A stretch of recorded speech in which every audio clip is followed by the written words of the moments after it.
Everyone. It's the Demo Team Podcast. We are here with the one and only Pulses. How are y'all doing? Hello. Pretty good. Chilling out, maxing, relaxing. Yeah. All cool. I guess we also have Ryan with us as always. I think we're gonna make this our official season 3 premiere. What are you thinking, Ryan? I think it makes more sense to begin season 3 with Pulses, who was a season 1 representative. And the last time Pulses was here was like probably easily during that 2020. That was yeah. They just it was for Speak Less. Yeah, I think we were Speak Less, yeah. Mm-hmm. Yeah. And now we're on to the next project, I guess. Yeah. Which I guess you will be dropping a new song, Exo Sold Out on Friday, correct? Yep. Correct. Thus far, I would say it is definitely a very cool song. Thank you. And I'm I really guess what'd you say, Ryan? I was gonna say I'm all the video like hype for it, because it's not just like you guys aren't just putting the same video over and over again. You're showing different like sides of what this music video can hold, and like I Speak Less, like I want to say that you guys, like, it was definitely a departure from your like sound. You guys went a little more darker.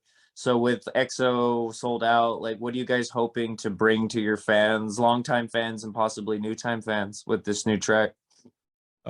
Mostly just like something cool that you can have a good time to. I mean, it's not necessarily intentionally a contrast from Speak Less. It turns out to be that, which is cool. I like contrasting things, but yeah, just like the song just felt like it needed to exist in the summer, and we were like kind of holding it for a second, just like trying to figure out how it would work with all the rest of the stuff we have planned. And we're like, nah, this has got to come out. Like, it's hot. People need to be outside. Yeah. We need some jams, so it's got to come. I mean, that's something we like talk about. We used to talk about a lot on here, is like the seasonality of music, I guess. And like I think that they're like dropping stuff at certain times is definitely in people's advantage for sure. And I think I could totally see this being a summer song for sure. Yeah, like that's why I would like Speak Less. We put it out in February because it was like this record is really like cold and wintry, but this one is it's like you gotta like have that shit blasted in your car with the windows down in the summer. Like otherwise, it's not gonna hit the same. So.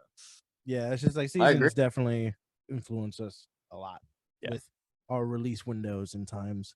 And we're always thinking about whichever kind of project that we're putting out and trying to think about which season to put it out. That even like motivates us to try and push things faster or slower, depending on what our workflow is looking like. All right. So I guess living in Virginia, you guys experience the seasons a little more than some of us. Like Mexico, I mean, it's like spring and summer is like what we feel the most. But living in Virginia, you guys get all that foliage and snow and y'all got leaves over there. I think. I don't know. I think I've been in Virginia for like a couple hours, so I really don't know what's up there. No, even a couple hours is enough to experience all 4 seasons. Oh, sometimes. I mean, the same here in Texas today, but I think tomorrow is gonna be like in the 60s. Yeah. It's that's awesome up here. So I mean, I remember like when we were going from like winter to spring, there was literally a week where it like snowed, and then literally next week it was in like the 70s and 80s or some shit. It's bullshit. And it's always humid. There's no in between. It's always wet of some sort. It's not I mean, I guess y'all got that bay right there, right? So yeah, Chesapeake. Right near the water. I mean, I'm trying to like correlate from the last time you guys were here. I believe last time you guys were here, Opulence hadn't dropped yet, and I don't even think you guys were who you guys were even working with at the time. Well, y'all gave us a little hint, but I think we were. I don't know if we could quite. Yeah, I don't even remember put it together. At least I didn't know for that. I'm not sure. I don't think so, because I remember like having a call with Daisy and Caleb like after I had moved. So I think it was after that we even found out we were doing that. But yeah, that happened, and that was really sick. It's been really cool to like actually get to do it live a few times now too. Oh, yeah. That Nice. was a Yeah. big like kind of And just like that plus was on doing cool. a tour with them. Yeah. Nice. That was It's an always awesome cool. tour, by the way. Very say? cool. So we got this shirt. Oh yeah.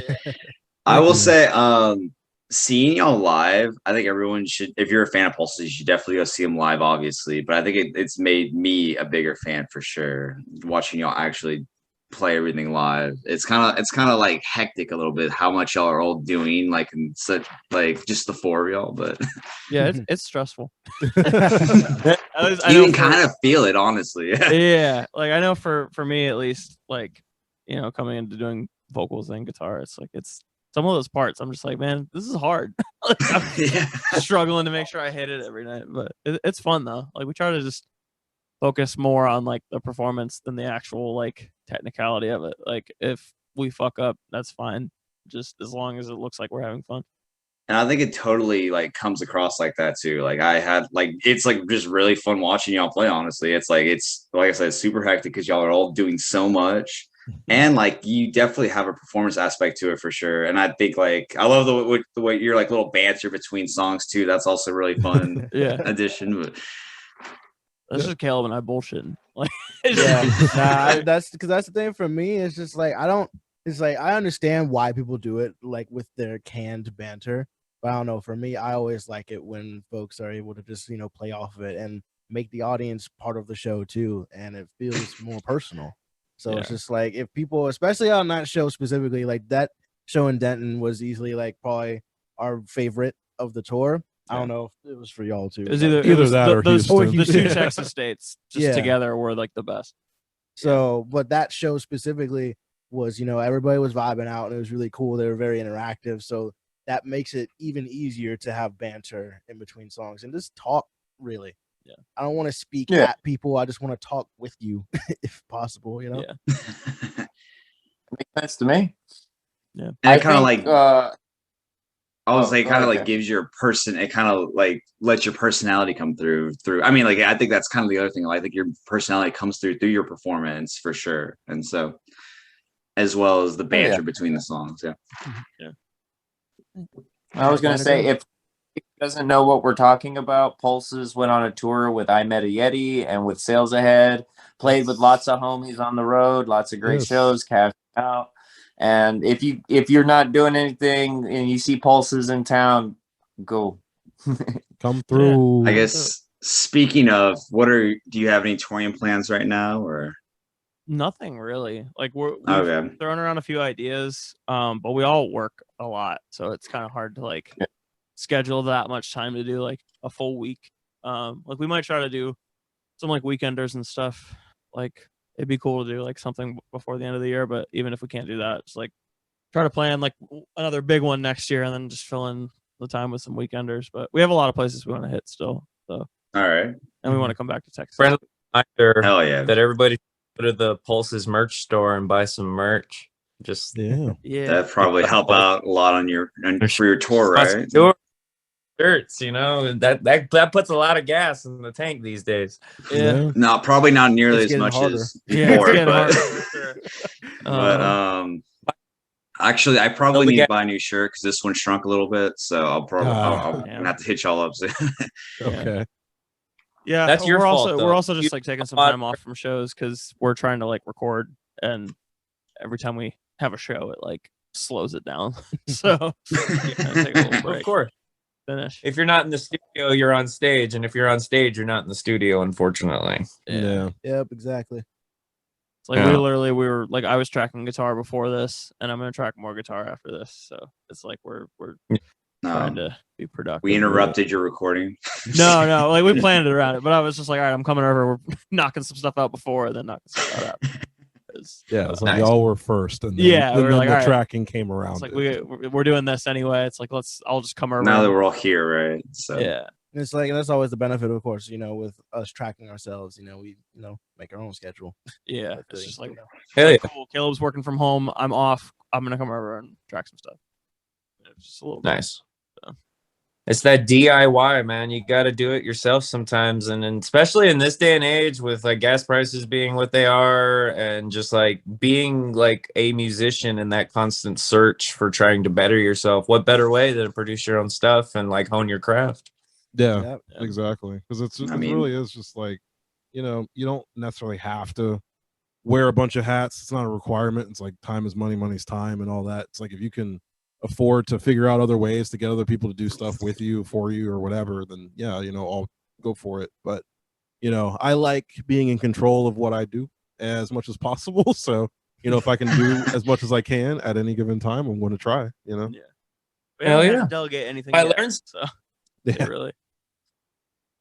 Hell yeah. Yeah, I mean, it's you got to have that spirit. Like if you look at any band from Cypress Hill to The Used to Story of the Year to any band, you will find that like a lot of those dudes had different hats and they did different roles, and like, you know, some of them end up being their own tour manager, or they have someone that's a family friend that's real close to the band that's helping out as much as possible. But most bands with their success stories, a lot of it involves like, well, I had to do like 6 people's jobs, but here we are. And like having that determination, ambition, and initiative is important for I'd say like trying to make this from a hobby to a like self-sustaining music career. exactly. Yeah, it's like for me, I do as much as I can until it stops being fun, and if it stops being fun, then someone's getting paid for it. You know, it's pretty much. Or we what it just comes stop down doing to. that part of it if it's not like worth it. So it's just we'll like if I'm done managing my email accounts, I'm gonna get a fucking PR rep to do it for me. But we haven't reached that point yet. Yeah, we haven't got there yet. And it's been 6 years, so I'm like, hey, let's keep going. Yeah. But that was do the another case 6, even right? for like why I started doing mixing, and everything. It was just like, shout out to everybody that we've had mix, like Ryan, Wolanski, Joshua Unit, and everything. But it gets to a point where we're just like, damn, that's a lot of money. And what if I spend some money, get myself some proper training with it, and then just recoup all that by doing it yourself. And then if it's a passable thing, then you're set. And at least so far it seems to be all right.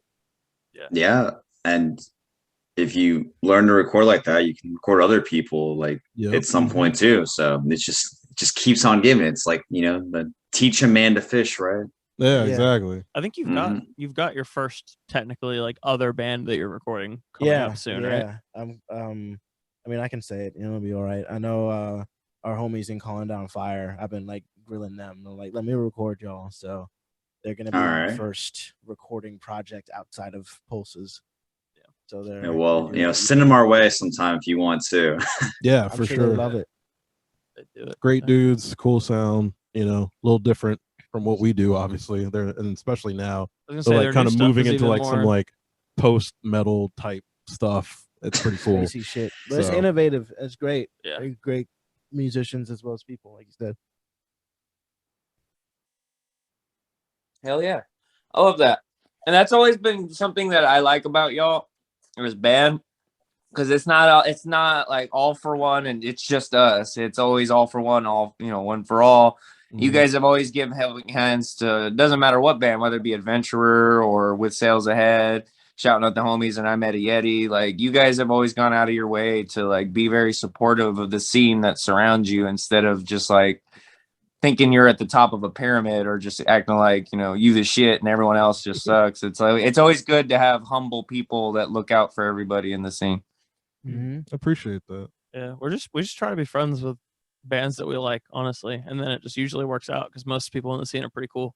So it's it's like we just ended up talking to. I mean, like with Sales Ahead are like our like best friends, but then like all the other ones, it's like we just just interact with them over time and start to build up relationships and stuff, and it's cool. And it's like without having the goal in mind of like, oh, I'm gonna befriend this person so that they can help us or whatever. It's like, no, we're just like, this band's cool. Let's talk to them and like see what's going on over there and like just hang. Really just it's like all natural. I feel like a lot of folks kind of have like this like inherent animosity when it comes to like being in a band and talking to other bands and like competition. Competition. It's like like having a job. Like everybody can relate. Like having a job and talking like salary or whatever, except for we're just talking like Spotify numbers or some shit. So, you know, it's like everybody has that conversation, but it's like you keep shit in perspective, realize we're all just regular ass people that just happen to make music, and stop having all that bullshit. And that's what I tell myself every day. You know, it's like you don't have to manifest that stuff. Just, and it's, you know, just talk. I mean, and it's like these bands are like very different, even if like they all get like grouped together. It's like, so it doesn't really feel like it needs to be a competition either. Like, exactly. Yeah. Not at all. There's so many fucking bands in the world, and we're like getting uptight because someone wants to listen to one over the other. It's like, no, there's so many bands, so many people, so much time, and we can listen to anything that we want at any given time. So like, what does it matter? Well, that's the thing too. It's like if a band is like similar to us, I'm much more like, especially if they're cool people, I'm much more just like, hey, you like us, go listen to them. Then oh no, listen to us instead because we sound similar and we want your time and streams or whatever. It's like, no, go fucking listen to What Sells Ahead and I Met a Yeti and all of these other bands. It's like I always tell, well, I don't tell it that often, but like I was listening to Adventurer before Pulses was even a thing, like obsessively. Like that first EP, like I played the shit out of it, like back in the day. So for us being in a band now, like alongside them, is like crazy to me, just because I didn't even think that I was going to be at that point. You know, I thought Adventure was this cool, like unattainable thing that I was never going to be a part of, but here we are now. So obviously anybody can do whatever they want. We're just people. That's all that really matters at the end of the day. And even like, you know, with like massive artists and stuff too, it's like half the time they're just like cool. Like you just talk to them and they're like, yeah, cool. like I know like Jason interacts with people, like Jason from Fever, like interacts with people on Twitter all the time and like remembers people and everything. And it's like, yeah, he's like in one of the biggest, you know, heavy bands or whatever you want to call it in the world, and he's still like that down to earth. So it's like everyone could be like that. It should be like that. Yeah. And like I think a lot of people really are a lot more down to earth than people would think. So you just kind of have to like, you know, reach out a little bit, interact on break social media, mold. which that's what y'all are really good at. Y'all are really good at like interacting with people. I think that's kind of a whole other dynamic that y'all have is your social media for sure. Yeah, we're just like talking to people. Like, just a Twitter motherfucker that happens to play music. That's really what it comes down to. We're all on Twitter so much. Twitter motherfuckers before the band, so it's just like you just carry on that same shit. Do the same shit. I tweet the same way I used to back then, you know, on some bullshit. So I will. If I could say though, like I know we're all talking about being pleasant and kind and good, wholesome, generous young men, stalwart scholars of the thing. I will say when Pulses slaps somebody with some facts, call somebody dusty, or hey, I mean sometimes you gotta do it, but all I'm saying is nobody does it better than Pulses on social media. When someone has to tell you like it is, Pulses tells you like it is, and I love the way you guys do it. That's like Kevin will just go on there. He's like, all right, I'm gonna tweet them like twice, and that's it. He's like, you don't get anything past that. You get like 2 jokes, and then that's usually how exactly. Like if we're doing something, if we say something, someone gets upset, I'm like, all right, I'm gonna make a joke. If you don't respond to that joke, understanding that I don't care enough about this shouldn't be this serious, you get another joke. I'm like, all right, cool, we got 2 jokes. And if you're still just acting a fool after that, I'm like, nah, time for the slap to the face. It's like we can't be doing that. And then I'm off it. That's the other thing too. You gotta remember when to get off it. That's the 100%. Like I used to do that shit. I used to be fighting for like hours online back in like 2000 like 2000s, but I can't do that anymore. I'm older. Can't fight online. Not like that. No one's got time for that. No one's got the emotional makeup to just like be mad at people like thousands of miles away from you. Yeah. Well, like most of the time, it's never anything serious that anyone is mad about. Exactly. Like today, where someone was like, "Oh, you're promoting your song too much." It's like, or you've been promoting your song for too long, and Kevin was like, "No, whatever." Like, and that's it. Like, it's not. Who cares? It's fine. But yeah, heaven forbid you have an opinion on music on the internet. Don't do it. Not once. My pin tweet forever will be that Earl tweet. Oh yeah. It's like, what the fuck is music Twitter? Y'all just hop on Twitter and talk about music, say this is trash, this is great, and that's y'all's identity. I love Earl Sweatshirt. Shout out to Earl Sweatshirt. So social media game aside, so with the new track, is this like one of many singles you guys got plotted out? Because I know you say you're recording a new album, but is this one of many in the pocket that you guys got that you're gonna give to us, or would you say this is a single to keep people satiated and not starving for this album you're working on? I think it's a little bit of both, actually, because like the little fact bit of that it's coming out. Go ahead. Yeah, I said a little bit of column A and a little bit of column B. Yeah, exactly. Yeah. So it's like we want to keep people, keep people satiated, like you said, because it's been a minute, and we think that this one needs to come out now, like we talked about before. But like we're still kind of recording and trying to plan the rollout that is album 3. So there's some extra stuff that's coming with that, but we just want to make sure that at least something came out this year, just in case. Stuff just doesn't work out. We'll see. Gotta keep the people fed. So I have a question about this new single. It's called XO, and I know that y'all are big Fall Out Boy fans. I was wondering if that had any relations. All right, okay. It had a relation in the sense of well, it started out one from Matt because Matt wrote a lot of it, and you had I wrote the instrumental based off of this Lindsay Lohan track called Windfish. And I didn't know what to call the guitar profile, so I just looked up the Latin name of a flying fish, and it was Exo Cotidae, I think is how you say it. So that was the name of it for a while, and then we just started shortening it to like Exo, like EXO, just because we didn't feel like saying the whole thing the whole time or every time. And then when we got to naming it, it's like Zach had already written his hook at that point, and then you were just like, let's just go with XO, like the letters, and then the Sold Out from the hook. Yeah, because I was like, XO just stuck for me, but I didn't really want to call it EXO because I just didn't want to. Yeah. So we just shortened it to XO, and with the Sold Out, just because obviously XO is not in the song anywhere, and most pop songs will have at least a reference to their catchiest line in the title. So and so we didn't want it to also be exactly the Fall Out Boy. Exactly. So what's the Fall Out Boy title? You don't want to XO. Oh, just XO. Okay. Just XO. Gotcha. Yeah. So we didn't want that. Well, and the main also just did XOXO. So So there's a lot of XOs floating around in our lives. So, but it does actually relate to like the concept a little bit in that like XO is also hugs and kisses, and a lot of like famous people will sign off with like XO as their like thing or whatever. So it is like kind of relating to that sold out, mentality. So that, and it's always smart to have a word in the song in the title. That way, when people are like, "What's that song called? What's that song called?" Exactly. They can. You don't want to be on Google at 3 a.m. like typing lyrics to a song, and you're like, like how does? That being said, we have a bunch on our new album that have nothing to do with There's a bunch of sentence titles on the new album. Hell yeah. I mean those were the best titles back in the day for sure. Yeah. It's in the sense of it's just like also we did it in this one because obviously it's a pop song.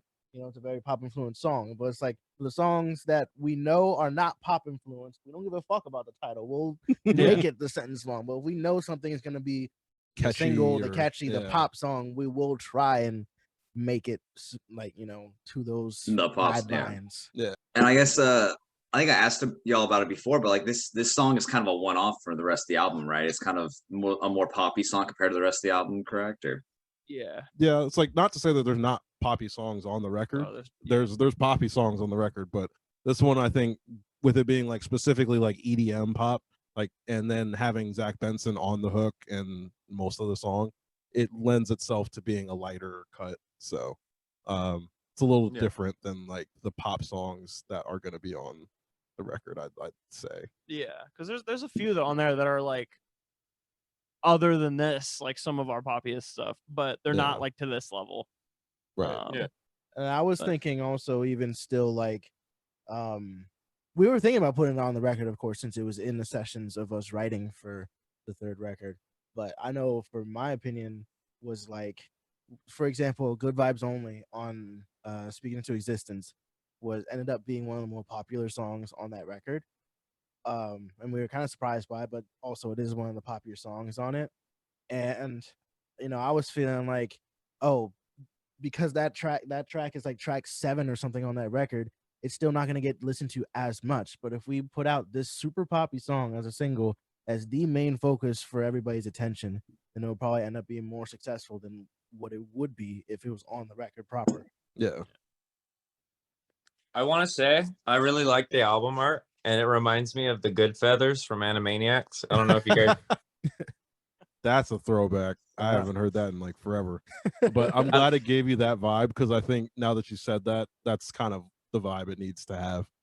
I think I got to make a meme of the Good Feathers and just put the Pulses band logo on it, and I think throw it up, tag us in it. Let's go. Yeah, let's go. After this episode, we getting a Good Feathers Pulses vibe going. Gonna make a lyric video with just the Good Feathers and the new song. Just let's ruin people's lives and nostalgia. The pigeon is the bird for the era, so you know. Yeah. Let's So go. do you guys like, can you guys like, who did the art? Like what made you decide that, you know, the pigeon's the vibe? What made you guys bring out the Good Feather, you know? So, we got the album art done first, actually, so that's done. And it's just sitting on our phone lock screens until the album's done. But we had an artist. Let me make sure I get her at. Chop I don't remember if there's a period in it. No, there's Don't not. show us your phone lock screen or you're leaking album art. Yeah, right. No, yeah, it's just her at on Instagram is chopped duck. And That's all you get. we just found her on, we found her on Fiverr and really liked her stuff, and then just like hit her up, and then she was like, yeah, like I'm down to do more stuff. So then we just got her to do this too, to tie in. So what I want to know is, when's the Pulses pigeon plushie coming out? If we can find a way to do it, that wasn't going to be like expensive as shit, we'd do it. Yeah, I'm down with the shit, because I know for Get me, that Kickstarter going, man. Just don't run off. Kickstarter for the pigeon plushies. Need a squishmallow. Yeah, squishmallow the pigeon. Squishmallow. That's it. Where's Ferdy, Caleb? Ferdy's upstairs in my room. I just got him washed. Okay, well, I'm glad you washed him. That's good. Yeah. Ferdy is my squishmallow I brought with me on the Woodland Creatures tour. Nice. Need a cuddle buddy, you know? We all need a little Pulses cuddle buddy pigeon plushie. I called him my emotional support squishmallow. Yeah. There's nothing wrong with that, man. I used to have a nice little squishy pillow. It was shaped like a green little troll, and you know, it made a good pillow. You were spooning a green little troll. Yeah. It all makes sense now, Ryan. It's a big old circle plushie. I don't know what the fuck it is. It's green. So I just like, do you say a green troll and it's a circle shape? It's like a circle. It's a circular shape. What more do you want, Ken? I don't know, man. The more you find out about Ryan. You don't got a pillow? You jealous, man? You want a cuddle pillow? Get you a pillow. I probably do need to get another pillow or two. You know, more pillows. My neck rest. Just don't have a whole bed full of pillows. The more pillows. I don't. I'm not an old lady. I'm sorry. Yeah. Speaking of neck rests, our photographer Tyler lives off of that neck rest on tour. Oh yeah. He has this neck pillow. It's like one of the ones that goes around your neck, but then it has a hood on it. Oh shit. And he will just sit there in the van and just like pull it over his face and go to sleep. And it's this life. That sounds super comfortable, honestly. Yeah. Mm-hmm. Like he found nirvana, man. Yeah. Inner peace. That's like a Zen guy. What's that thing called? The tank you get in and you like makes you hallucinate. The sensory deprivation tank. Yeah. Yeah. Like some Stranger Things. Yeah. Exactly. Upside down and shit. Since we're speaking tour ascension. Oh, what you say?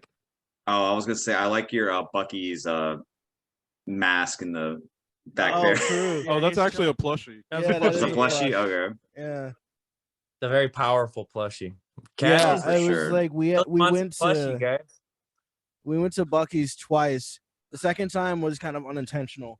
So I just said, I can't leave here without it. I need to bring him back. He's gonna live in the studio.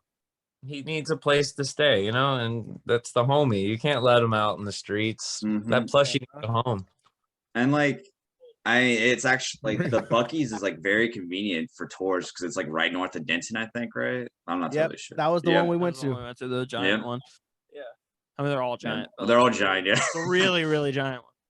We were losing our whole shit that whole time. We made it a whole goal. We were there for like an hour and a half. We were late to load in. Yeah, because we had the Houston show that night. Yeah, we like woke up late, and then we're just like, all right, we're going to Bucky's, and we were there for at least an hour. all of us spent way too much goddamn money at this Bucky's. Yeah, I think I spent like $90 or something like that at Bucky's. I think literally all of us. Taylor spent like the most. I think Taylor broke. Taylor broke 100. She was like 160 or something. But everybody spent over $80. Yeah, every single one. It was ridiculous. I mean, did y'all get food there, or y'all just getting like souvenirs? All right, cool. Well, and someone brought us to the Denton show. Someone brought us the beaver nuggets. Yeah, it was Leah. Leah brought us beaver nuggets, and then we ate all of those pretty quickly. And then when we went to the Bucky's the second time on the way home, we were like, we got to stock back up on beaver nuggets. They're essential. Also, them fucking bathrooms are the cleanest shits I've ever seen. Oh yeah. What's with that? Like, I'm mad they didn't have the onesies though. I would have bought the onesie. They didn't have them at either of the ones we went to, but I've seen every other band having the probably got to order them them online, right? Yeah. Yeah, I don't know. But every other band has them now, so we gotta. And so, Bucky's is cool because they pay their employees really well, actually. Yeah, I heard about we were talking that. about that because they had their hiring signs up, and it was like It like started at like 17 or something like that. I was like, what the fuck? Yeah, like $18. Yeah. Yeah, I was like, why isn't there a Bucky's here for me to work at? What the fuck? I would 100% work at Bucky's. I'll be in the suit. I don't care. I will get in the Bucky's suit. Do not care. Hell yeah. For 18 an hour? Hell yeah. Yeah. Fuck. I'd do it for free. Yeah. Also, the fucking song, I was like, oh shit. Well, like, no, not the song, the chant, I guess, that they were doing. What chant were they doing? I missed that. They were doing a chant? What? I know like, Ryan's song. They had just like a team of like the people making the food. They did like a chant in the middle. Yeah, like, it was like the team lead like or something started a chant, and then the rest of the team did like responded and everything. I thought you were talking about the calling out of Bucky's, just like a fucking cock one for a second. I was like, no, not that account. That was the song that someone in Wasa's head came up with. So since we're speaking on tours and such, yes, why don't we enlighten our listening audience, probably viewing audience, since we're doing video this time too, about some tour essentials that is quite necessary on the road. I mean, everyone should know you always need water, you always need baby wipes. You just don't go nowhere without those. Those are you got to have those always on tour. But since you guys are more seasoned in the touring aspect, what are some advice you can give to aspiring musicians or people that want to travel and think they can go cross country? I actually didn't have any baby wipes, but I took a shower every day because we're not real DIY. We don't sleep in the van. So. That's what I was gonna say. My number one thing: you don't have to fucking sleep in the van. Yeah, you don't have to. If you want to, do it. It will save you money. Yes. But you do not have to. Go find you some Motel 6s. They're not that expensive. It'll work. It's okay. If it says you're getting a room for 2, lie. Just say you're getting a room for 2. Yeah. And just pile 6 motherfuckers Half in there. The time, it's a Motel 6. They are not watching you. Yeah. We pulled up to that one and like obviously 2 vans full of people. And they were just like, cool, you want the upgrade? Like we can put you in a bigger room to help with your whatever for free. And we were like, oh, okay. Yeah. Cool. So they don't give a fuck. You know, that's my number one. No, they don't give a fuck. Yeah, don't unless you want to sleep in the van, you don't gotta sleep. Well, of course it's like if you can't afford it, which is if you can't, you can't. That's understandable. But if you can. But it's like if you don't do it for clout. Yeah. If you're staying at Motel 6s though, it's like it only ends up being like an extra like $8 a day per person. Yeah. So it's like really not that big of a deal.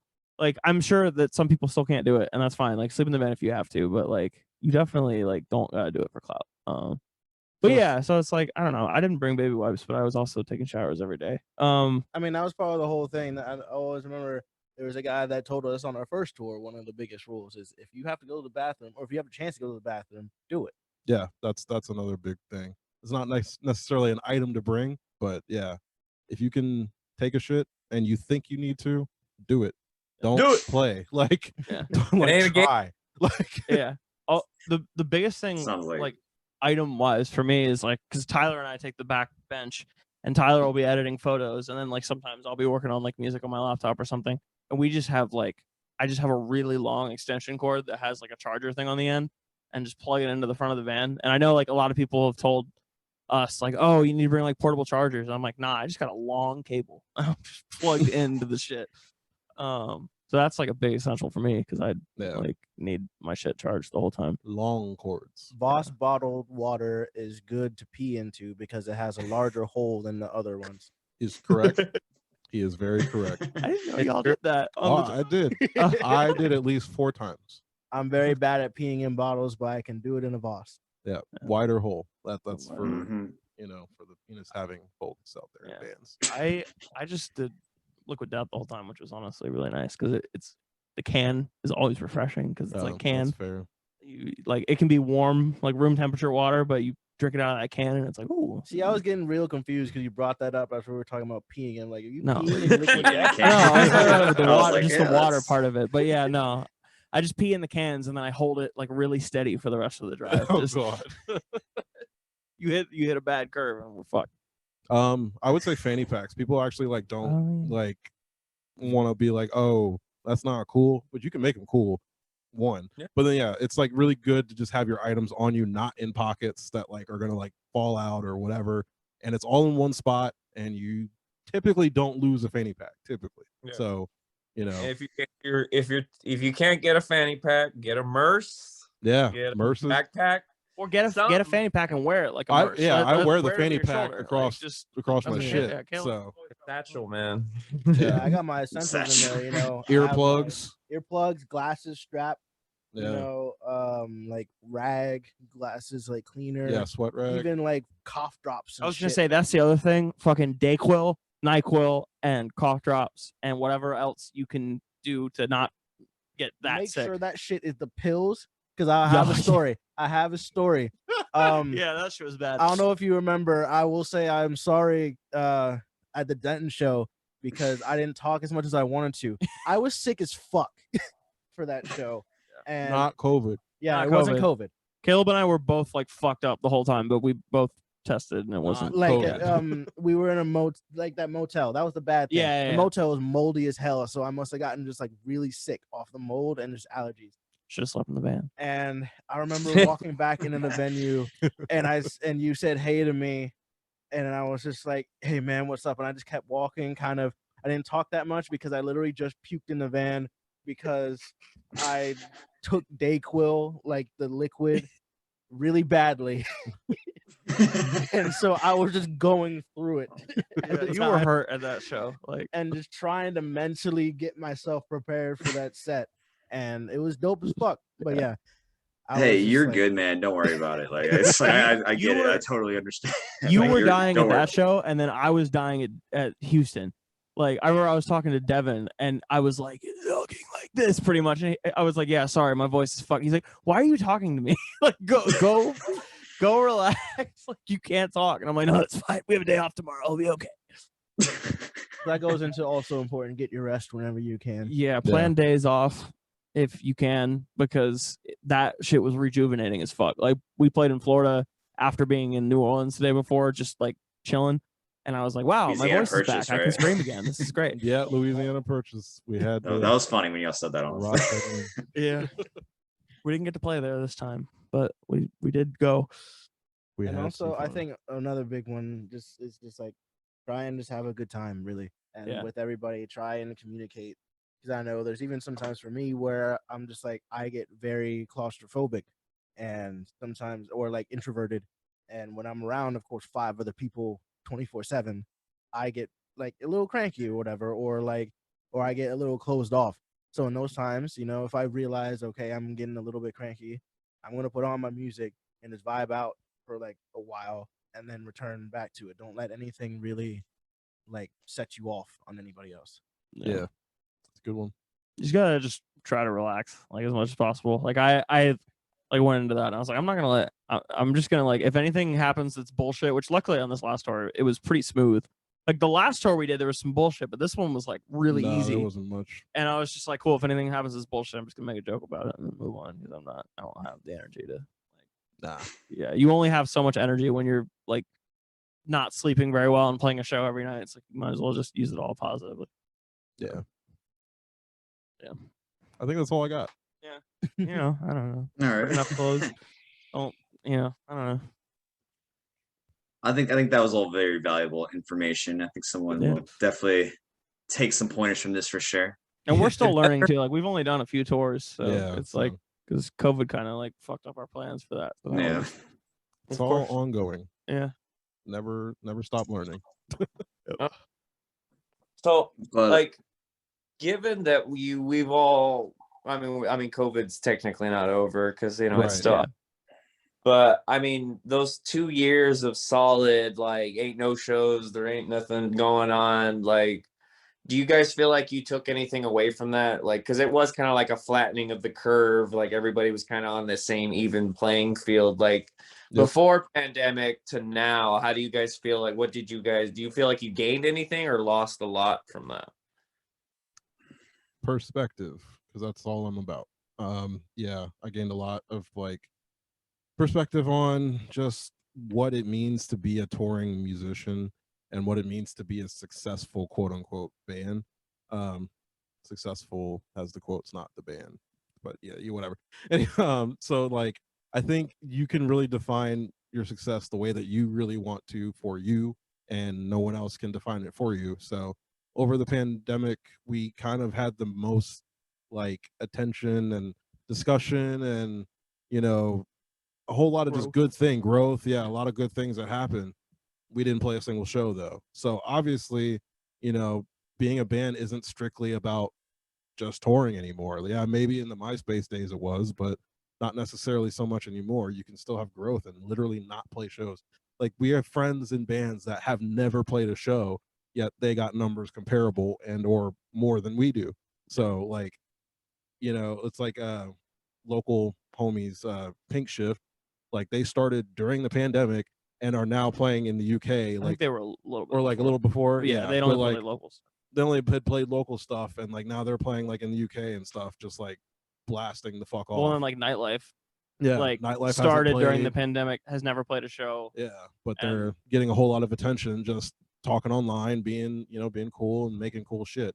So, I think the shift kind of changed as far as what anyone's requirements are to do anything outward, I guess. It's like you don't have to be out there. So it just makes me feel a little bit better that my job is like I don't have a whole lot of time off, so I'm not going to be doing month-long tours probably, but we can still grow, playing week-long tours. So and then hopefully get to a point eventually where maybe that I can becomes do that. feasible. Yeah. But we can work at our own pace. Yeah. And it's also just like realizing too that you don't have, like, if you want to be the band that just tours and doesn't do any of that shit, that's fine too. Mm-hmm. Like you don't gotta sit there online and do, because there are bands that have blown up that don't do any of that online shit. Like fucking like Turnstile, like they just put out a good ass record and like played really good shows and they blew up, but you don't see them doing any of the like content shit. So it's like there's no one way to do anything. You just gotta, it makes you happy. Yeah, as long as you're happy doing it, that's fine. Like, and it can work either way. Like, quote unquote, like blow you up either way, regardless. Like, you don't gotta do what everyone else is doing, or you can do what everyone else is doing, and both can work. And that's what Exo Sold Out is about. Full circle. Yeah. Gotta bring it all together. It's like a tightly knit glove. Yeah, it's the O. The X's and the O's. Exo. Yeah, the O, exactly. What was I gonna say? And I mean, like the other thing y'all are doing, like besides like touring and being online, like is y'all do the emo nights too, which is really cool. Yeah.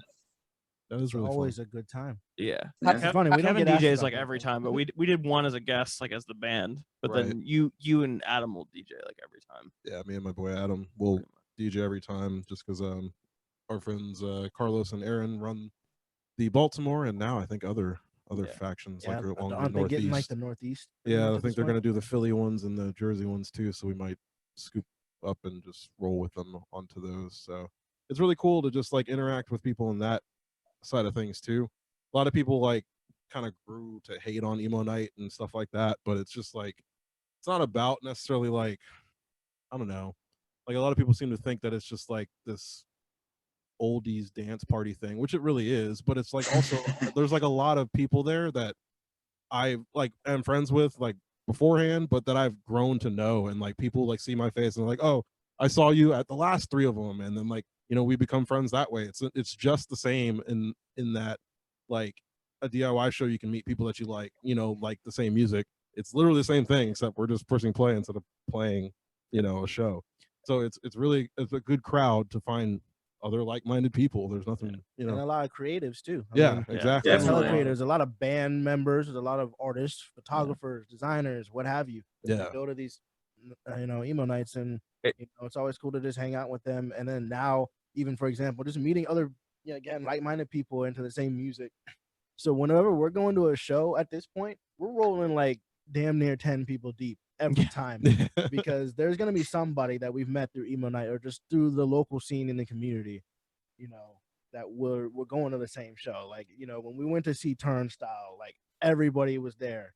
That the main show that we went to, even, which wasn't even in Baltimore, but that had like fucking like 20 people. Or like the Glassjaw show, we saw like mad people. Yeah. Like Emo Night people. We've seen people that we've played shows with, you know, like in other bands. Like shout out Follow Ship. You should get those guys on here because they're really fucking sick. All Yeah, right. just like all sorts of people like that Raleigh, we've met all over the place. Granite State, Granite State, Granite yeah. State. Granite State homies were there. You know, yeah, you said Raleigh V. Yeah, he was there. So it's just like both sides. Like Emo Night is just as important to us, you know, in our like musical landscape as, you know, making the music that we do. and it's similar in a way. It's just like, you know, of course we're always just into like hip hop stuff, and of course that's very an R&B, and that's very attributed to the club and shit. So it's like Emo Night is like going to the club, except they're playing like Senses Fail and shit, and it's like that just provides both sides of things for me that I like doing. You know, I like being out here and dancing as much as I'm an introvert, but Yeah. funny enough, but it's like I love just out here. I'll hop on that stage and I'll just hit my best moves, you know, to my shit, and you know, it's a good time. Exactly. No, I totally recommend going to Emo Night, and if your city has one, for sure. And like, I guess you definitely meet people, but there's just a lot of people who go to Emo Night are just going to go to local shows regardless too. That's So the thing it's like, too. People are always like, "Oh, it's taken away from shows." It's like, no, it's, if anything, it's making more people go to shows. exactly. Like you're talking about, like people will be like, "Oh, you know, Emo Night's like taken away from bands," and it's like, well, where do you think like a lot of this resurgence came from? It's like, yeah, some of it came from MGK, but before him, it was Emo Night. Yeah. Like Emo Night brought back a lot of that into the mainstream because they were fucking doing like festivals and shit. Yeah. And like, and the LA one, like, because the Baltimore one is branded with the LA one, but like the actual one in LA, it's like they have like huge like influencers and like celebrities and shit coming to that all the time. Like, and that's how fucking Young Thug there. Yeah, like that, yeah, like, and it's like ridiculous. Like they've had Halsey there, they've had Post Malone there, they've had all these big people that are like scene adjacent, and then, you know, going into people like Young Thug and like fucking, I can't remember, there's been other like people that you wouldn't think would be there. Yeah, so it's like Emo Night's just as important to the scene growing as, you know, like all these other like people that are bringing it back into the mainstream. Yeah, and they're doing it for without sure. making shitty music, so that's fucking good. Like some people like MGK. No, I mean, I totally agree. And I mean, like, I think it's kind of become a big deal in Dallas for sure. Like, I think like Unity, Texas, and like he was like a big like Emo Night guy for sure. I think he like runs it, all like the third string pretty sure he people, runs like the they all Texas you one. see them all at Emo because they run it, and like I'm trying to think who else. Like, I mean, Unity like played one of the at one of the bands. Texas ones. One of the bands we interviewed recently since Masada, like I met them at Emo Night, and like it's just like all these people that I keep running into, it's all just Emo Night people, and they'll be like, "How come I haven't seen you at Emo Night lately, Cash?" And I'm like, "Well, it's kind of expensive, but and I live in Dallas I was living in Dallas, but yeah, I'm trying to make them all." So, oh yeah, it's a good time for sure. For sure. Emo Night is important. I don't care what anybody says. Like, if you don't think that, like, I mean, I think creative types or people in the industry appreciate them a little bit more because they are networking opportunities. I feel like surface level people who are only there for the music can kind of lose sight of what these gatherings are for, because it's like, we don't have Warped Tour anymore, we don't have Taste of Chaos, we don't have all these used to like hangout spots. So all the older folk, the elder emos, the scene wizards, the scene sorcerers, whatever senior citizen like quotation you want to use, we're bored, we're lonely, and we want to connect with our peoples again. So like we don't have these festivals, so we made something different. And it's not like the people that run emo nights are not like, it's not like some like dude in a suit trying to cash in on emo. It's usually just, it's like, I wish there was somewhere I could go and listen to emo music. I mean, like the Dallas one, like you will probably run into Mike Zemer at some point there, and like, and he'll put you on. He's totally down to put people on shows too. So it's like, it's totally worth going to, even though they do it at Southside Ballroom, and so it's super pricey, but it's like, it's still like, I'm complaining about it, but it's like, that's like, that just depends on where you go, because like we do ours at the Whataburger, and like that's, you know, not a huge, it's like what, $15 I think. It's cheaper than a show. Cheaper than like most shows around here anyway. So you know, it depends on where you go for the emo night, but you know, it really is just it's not that serious for the haters. I don't know why, like they just kind of get caught up on it. It's just like, why don't you just go? I mean, it's like to like what you said earlier. It's like if rappers were like, "Yo, stop going to the club, come to my shows." It's like, well, Nick, no, your music's getting popular because they're playing it in clubs. Like, what do you want? Like, become an emo night sensation, win over the emo night crowds, and you're already one step ahead of the game. Ryan, you should do a Tijuana emo night. I should. That would be fire. That'd be awesome. I would try to go to that for sure. There's plenty of like, I mean, I moved out here because it's affordable to live like with an American salary of money. And yeah, I mean, it's not that much cheaper. I mean, gas is like $1 cheaper out here, I think. But like I can get a gallon of milk for like $2 or a pack of cigarettes for $3. So I mean, I'm not, I'm breaking even on milk and cigarettes. That's what it's all about, right? That's all you need. Calcium and cigarettes, you know? Vitamin C and vitamin C. Health organizations are not listening. Why would the Surgeon General want me to die? If I die, how could I smoke more cigarettes? I mean, come on. It's basic. Why is he a surgeon and a general, though? I don't get it. Like, what's he doing, man? Like, what are you compensating for? So, come on. Pick a lane, bro. Wait, but like in Mexico, don't they like put the pictures of like the babies and shit on those cigarettes or whatever? Yeah, that's pretty hardcore. I don't do that in the United States. To your feet, to your lungs, like they put all kinds. And you know what? Yeah, it does not. Don't stop. Yeah, you just get used to it. I don't. Hey, man, we don't even know these microplastics might get us first. I feel like, you know, the last 2 years have kind of showed me that the earth can go like downward spiral with a fiery tailspin, and it could be all on fire, and someone's still going to complain about like what this dude did on some award show or some shit, you know, like we can still have like war and shit, and we'll still find problems with the most minuscule things. Like why did this band cover this song? I can't believe this. And it's just like, we are a society I don't know where I was of going with multifaceted haters. That's all I know. Yeah, we are. People are passionate about things. Yeah. People love that's hating. the thing. Being passionate, which is like, I woke up earlier today, so I have more time to hate. It'd be like that sometimes. Yeah. But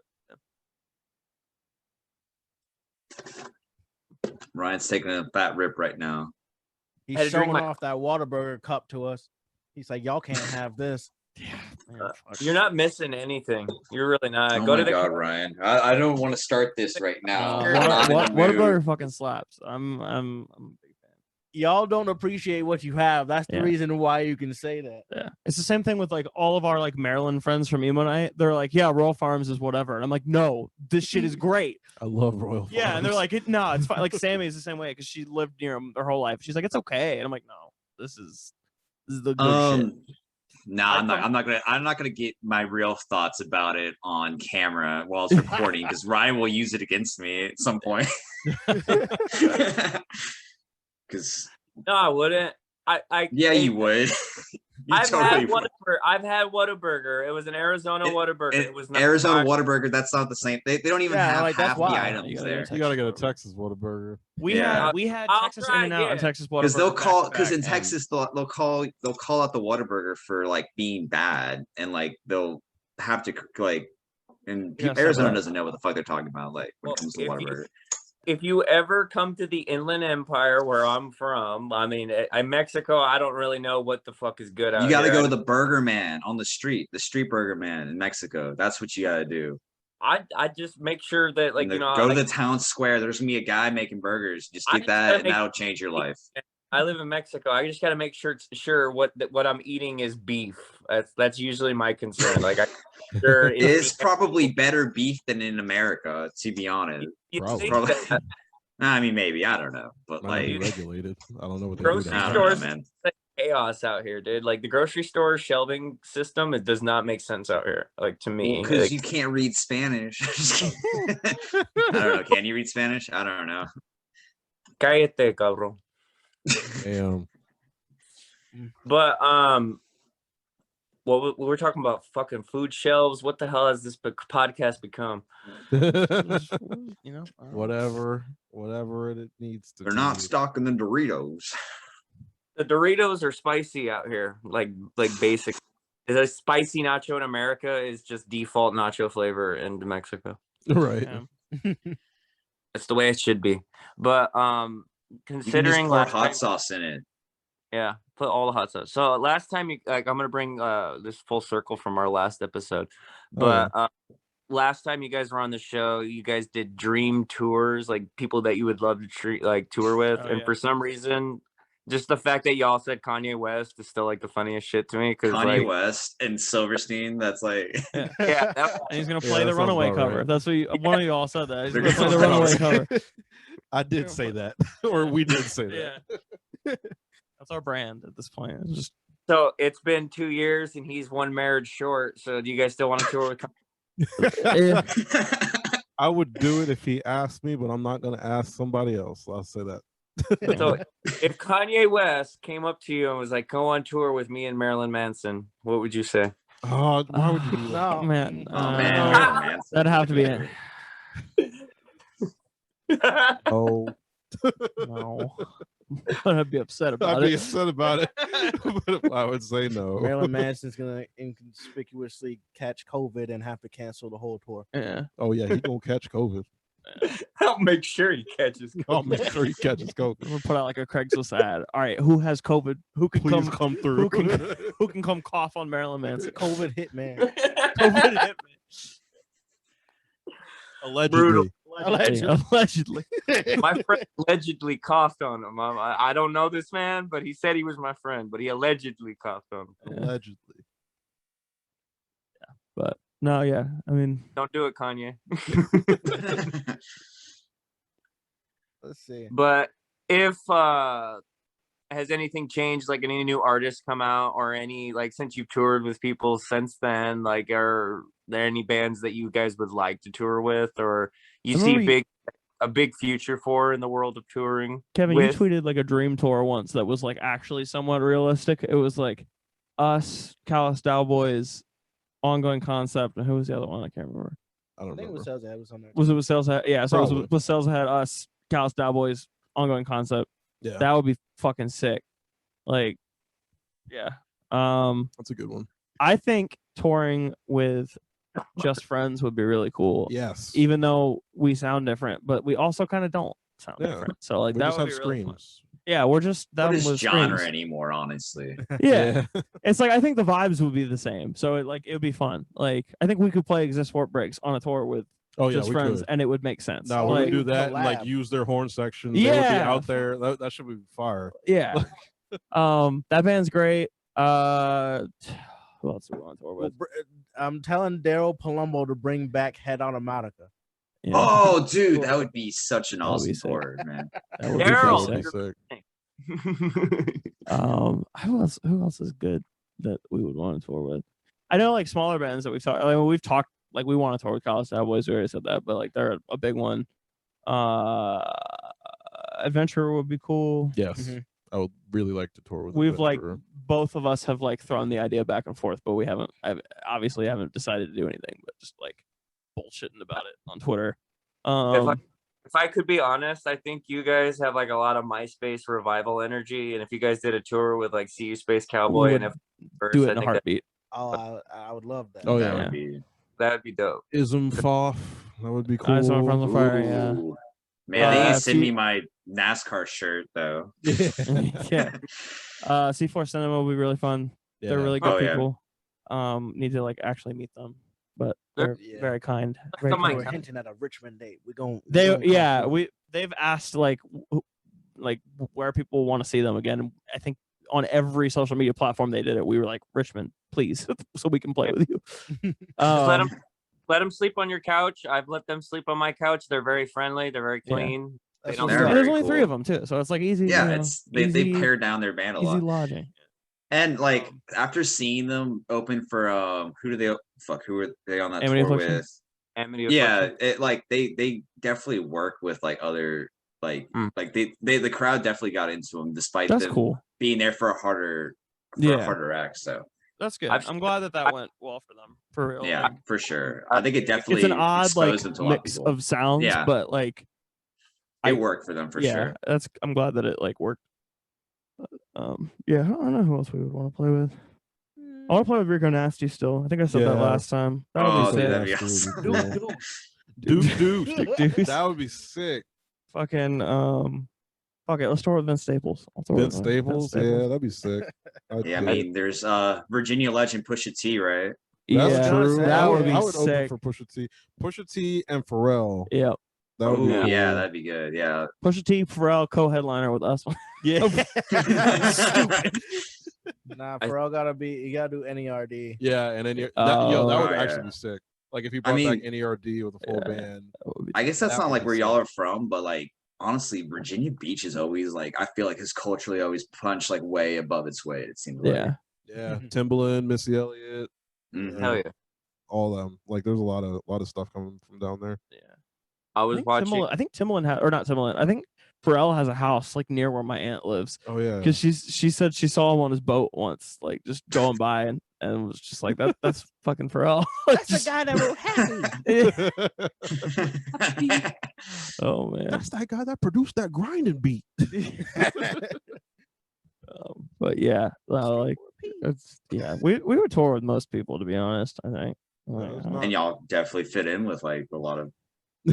You're so diverse in sound. You can definitely like fit in with a lot of holes for sure. Let's tour with Broken Side. Can we tour with Broken Side? Oh, dude. Oh, I As saw long as him they at don't a have no like allegations or nothing. yeah, we Like, gotta check up on that first. But like that would be a fun tour. I saw him at SOA. They definitely still got it for Oh sure. yeah, Still that's got it? right. I forgot they were there.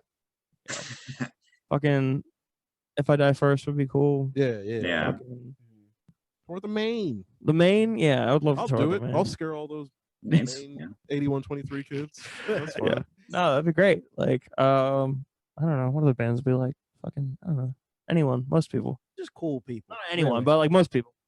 You guys should bring back the Napster download tour, which was like Napster like started a tour with Cypress Hill and Limp Bizkit, and all they had was a gate to block off the band from the audience, and all the shows they played like a string of shows in a bunch of cities, and all the shows were free. Oh, And you hell could still there was no security, so all they had was this big fence to keep the fans away from the bands. And That They're sounds probably- very dangerous after Yeah. Ha. a let's do certain artist, Hey, I a mean, certain Limp festival that Bizkit- just Limp happened. Bizkit's taking like small bands on tour now. So when we Yeah. touring with Limp Bizkit, like they took Dying That'd be Wish awesome. out, they took fucking like Spirit Box. they did take Spirit Spirit Box Box. out. I'm trying to remember. Did who they else actually? Did Spirit Box actually make it out? And that's where I think they played like 3 or 4 Oh. dates and then Okay, it got okay. canceled. But yeah, I just still- like I remember seeing that they were taking Dying Wish out, and I was like, yo, I got a lot more respect for Limp Bizkit now, just for like Mhm. being willing to like pull that deep. We just gotta revitalize Project Revolution. and Yeah. do that. But that won't happen. Fort Minor can headline. Somebody, come on now. I know that would be sick. Just have like It would. all the Linkin Park side projects play at varying points of the day, and then a bunch of other shit. And then just make like a super group to play Limp Bizkit at the end of the night. Yeah. Yeah. Super Limp Bizkit. Yeah. Super biscuit. Super biscuit. Super biscuit. Hard The biscuit will be hard. Hard instead of biscuit. limp. Rick This Sharp isn't even biscuit. final form. But yeah, I will say it is cool that that society has finally come around on Limp Bizkit. yeah. It's interesting. They're still kind of ass, but like in an endearing way. You know? Yeah, Like- exactly. Like they got some songs. That Dad Vibe song. When That shit song came is out, I hard. was like, "Hey, okay." That song is great. That's what I mean. Is like I feel like they have songs throughout their career that are great, that's and like true. some of their records are pretty good most of the way through. I still think their first record is really cool. I found that commercial music, like writing music that everyone is supposed to be able to be like palatable. It's supposed to service the mainstream, the radio, and actually being like successful at it. I feel like Limp Bizkit had a lot of radio hits that were just like dad rock anthems, and they got away with that for a very long time. Yeah, yeah, I think so. But that's together now with what was it, Method Man? Like that shit was fire. Like, oh, true. Yeah, I do can't remember beat that. That beat was good. I mean, I'm pretty sure Wu-Tang's all over that, but that's just what Wu does. But yeah, without a doubt. So, like, here you guys are. It's 6 years as a band now. You were saying Something like that. something like 6 that. or Yeah. 7. Pretty Good. much. I think it's 6.5. 7 years. taking on the 7 year. I mean, that song's about the 7 year itch. Do you know what the 7 year itch is, Cash? No, I don't. The 7 year itch is about like the feeling that a man and a woman get after 7 years of marriage, and where you're kind of just like, is this it? Is this the rest of my life? Do I leave? Do I stay? Do I keep this job? As like, you know, it's a make and break point. It's like a theory. That's depressing. I mean, does 7 years sound like a very like happy song? It doesn't matter if Donovan or You're Kurt right. Travis. I mean, you're very right. Yeah. I don't think I've done anything for 7 years though, so that's very interesting for sure. Yeah. That new Anthony Green sounds fire though. I ain't gonna lie. I haven't listened to it yet. I need to get to it. I didn't get to it yet. Yeah. It's not Me out, either. but trailer. I saw the video on Twitter. Yeah. I'm sure it'll be good. I mean, he doesn't mess really, so I'm sure it'll be good. But Anthony just be like hitting ones out of the park all the time. He's like, look how far it's going. yeah, pretty much. He's the nicest dude too. Like just interacting with him on Twitter and shit. Like he's a wholesome guy. He's a one of one. I met him once in Sacramento. It was at the Boardwalk. It was when Avalon first came out, and he had a magazine cover out with Alternative Press. It was like him and Craig Owens. They had like a dual cover or whatever. And I met him behind the Boardwalk in Sacramento, and he had a big ass bag of weed inside like a paper bag, and he was just kind of packing his bowl, and he was hitting it. And then like my friend brought him like the magazine to sign, and he looked at the magazine. He was like, "Whoa, this is trippy." And I was like, "That's you." He goes, "Oh shit." Signed the magazine. He was real kind. He was like, of course, like you meet Anthony Green for the first time, you're like 17, 16. You're going to just be like, you're the best. You're God, man. So it was cool. He was really kind, real nice guy. Every time I've seen him in Circus Survive I'm pretty sure I've only seen him with Circus Survive in his solo project, but every time that dude kills it. Like it's a strong front man. I can see why like the whole internet was on fire when Seosin and Circus Survive first started, like that whole split and like beginning. Oh yeah, for sure. Yeah, Tantamount. Tour with them. That'd be cool. A Seosin Pulses tour would be dope. That'd be sick. Yeah, that would be sick. I'd go to that.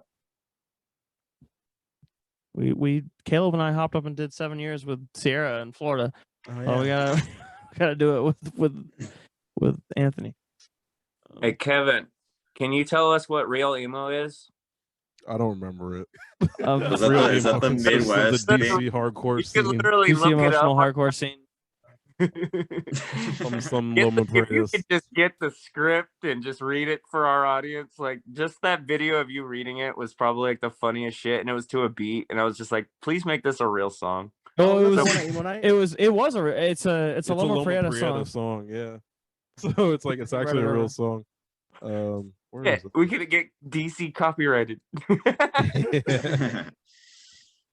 You don't have it just in your notes? No, see, the thing about I mean, that you is just I look actually it up lost real all my quick. fucking notes. Oh recently. damn, that sucks. So I'm like looking for it. You got, Like if you got didn't one- they make an exception for Cap and Jazz, which one of my favorites, but I think I think think they didn't have a mention. They mentioned Cap and Yeah. Jazz. All right, Yeah. I got it. Real emo only consists of the DC emotional hardcore scene and the late '90s screamo scene. What is known by Midwest emo is nothing but alternative rock with questionable real emo influence. When people try to argue that bands like My Chemical Romance are not real emo, while saying that Sunny Day Real Estate is, I can't help but not to cringe, because they are just as fake emo as My Chemical Romance, plus the pretentiousness. Real emo sounds energetic, powerful, and somewhat hateful. Fake emo is weak, self-pity, and a failed attempt to direct energy and emotion into music. Some examples of real emo are Page 99, Rites of Springs, Cap and Jazz, the only real emo band from the Midwest scene, and Loma Prieta. Some examples of fake emo are American Football, My Chemical Romance, and Mineral. Emo belongs to hardcore, not to indie, pop punk, alt rock, or any other mainstream genre. And that's Drink to that. great ass Bro. fucking copy pasta. Whoever wrote that, I guess y'all aren't emo, or Nope. maybe you are. Someone said that on Twitter the other day, and then they deleted it. They got mad at us. Yeah, they were like, "You guys aren't emo," and then they deleted it. And we're like, "Yeah, Yeah, we know. But they also said didn't they say we're like more mathcore? And I'm like, also no. yeah, we're not. Like we have like a few mathcore songs. Like most maybe. of our songs are in 4/4. There's a couple songs with some different time signatures. Yeah, But not even this is like I wouldn't even consider even the songs that have like different times and just mathcore, because it's like we're not like fucking Dillinger, yeah. not like Dow Boys or whatever. It's just Yeah. like no. We're just like odd numbers sometimes. That's fine. Genres are stupid, and we can just use them however we want. We're a Fisher Price screamo. That is. I think most people forget that genres and like labels and stuff like that's kind of just like attachments to time. Because like if you say, like doo-wop, that's music from like the 50s, 60s, and like it still persists today, but like the most famous time for doo-wop was probably the 50s or 60s. If you were to say psychedelic rock, most people would be like, oh, like Jimi Hendrix, which was the 60s and 70s.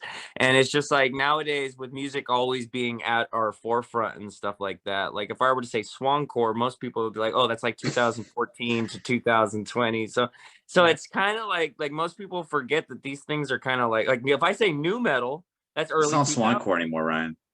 Yeah, it's Stifler. It's Stifler core. Okay, I got it. It's Stifler core right? From American Pie. Stifler core? Okay. I don't know why you call it that, but all right. Fair enough. Because he makes that bird noise like chick, chick.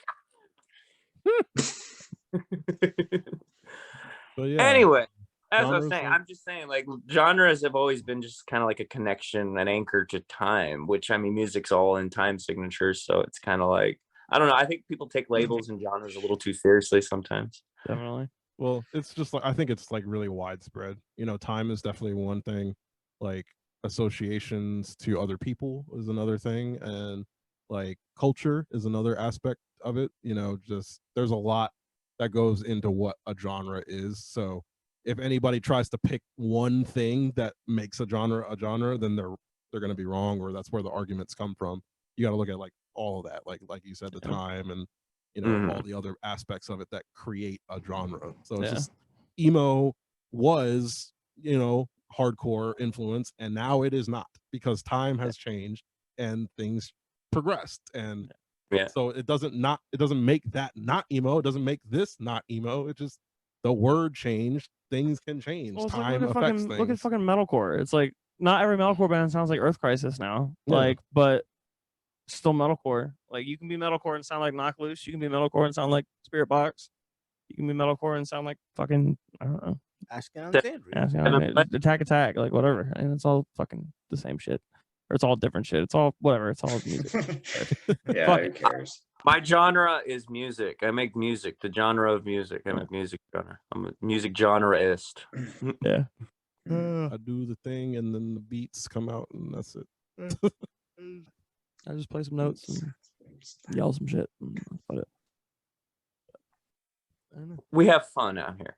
Yeah, exactly. Yeah. Absolutely. I think that's important though. like I feel like with bands like Pulses, like you guys have all those meme culture videos, and you guys do have a lot of culture in your music with references and stuff like that. And I think like with you guys like managing your own genius and just like the lyrics that you guys write, there is a very strong grip and hold on the essence of fun, which I think most people kind of lose sight of with music, where they take it too seriously, or they're running at you going, "You're not emo." But you know, it's just like, I think you guys have enough fun where it's just like you realize the serious gravity of the situation and like the responsibilities that come with it, but it's like we can still have fun on stage, we can still have great banter, because I mean, you're doing what you love, I assume. I mean, you're not doing this not fun. I was thinking a good example of that is like Counterparts is like super serious musically, and then Brendan gets on stage and gets on Twitter and is just a fucking clown, and it's great, and people get mad at him for it, and it's like, nah, he's just like having fun. Like he said it, he's like, why would I want to get up there and just be depressed, like because my lyrics are depressing? Like, no, I'm just gonna like be a goof. That's great.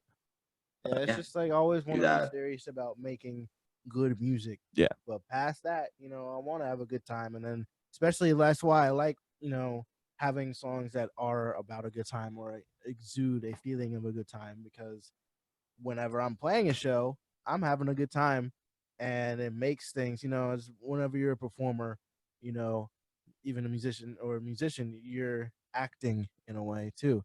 And, you know, it's a lot easier to act when you're already feeling what the song exudes already.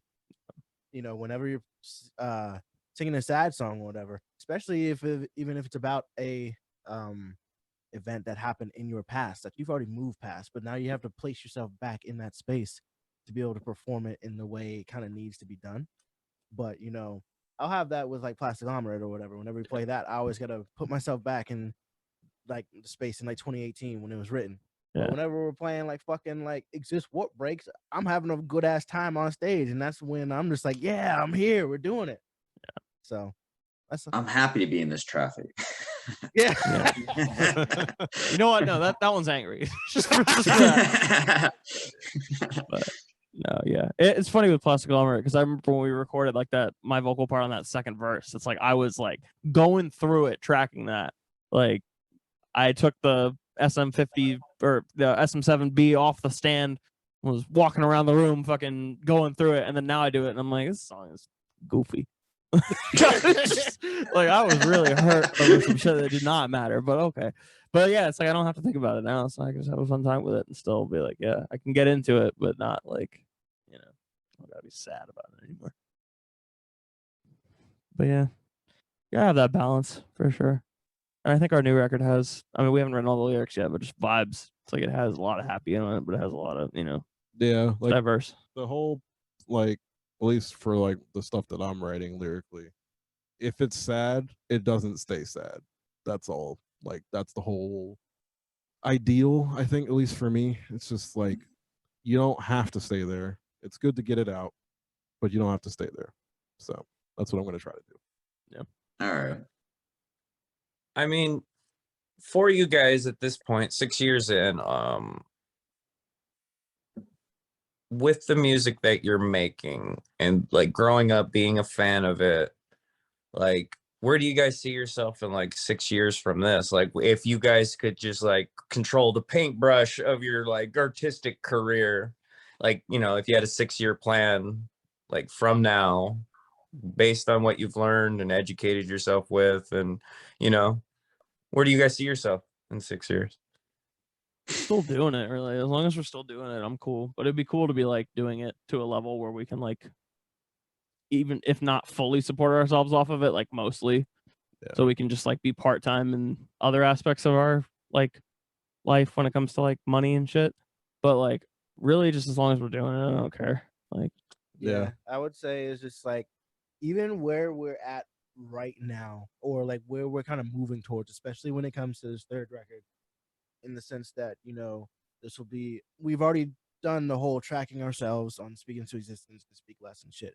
And then it's like, now I'm mixing this. Now we're starting to meet a lot of other people, other creatives that we're starting to slowly bring into our thing. Cause, you know, we like, again, as we were saying before, we like doing a lot of things ourselves. But some things, of course, we're accepting that we can't do. So we're bringing in other people to help us out with it. Meeting those people, continuing to foster those relationships, and how this next record I'm going to be mixing it. So it's going to be very much an in-house thing. And I think once this album comes out, that'll almost be my goal entirely. And then from here, it'll be just even more solidifying it. Because as long as I'm happy 6 years later, if I'm in the same place now, then I'm okay in a way because we're still doing it our own way. Yeah. Still going to be making music either way. Yeah, that's pretty much how I feel. Like y'all summed it up, like both of you. So yeah. Well, we gotta drop like 2 more records and then switch to like Octane Core, and then we'll be good. Possibly. Where the money is, right? Nah, actually, my goal 6 years from now also is to have a foster relationship with enough people. We're making the first big band, post-hardcore band. Big band. Full horn section. Full fucking. Oh man. Ragtime. Yeah. All these super groups, you got all these super groups in the scene and everything, but how many of them have like 20 motherfuckers? let's split the streaming revenue right? That boy's got like 8 now. That boys might be there. Yeah, they will. I think they might beat you to they that. gonna have a whole football team. And like members. Fuck, who thank you, scientists. As like they 10 got a guys lot too.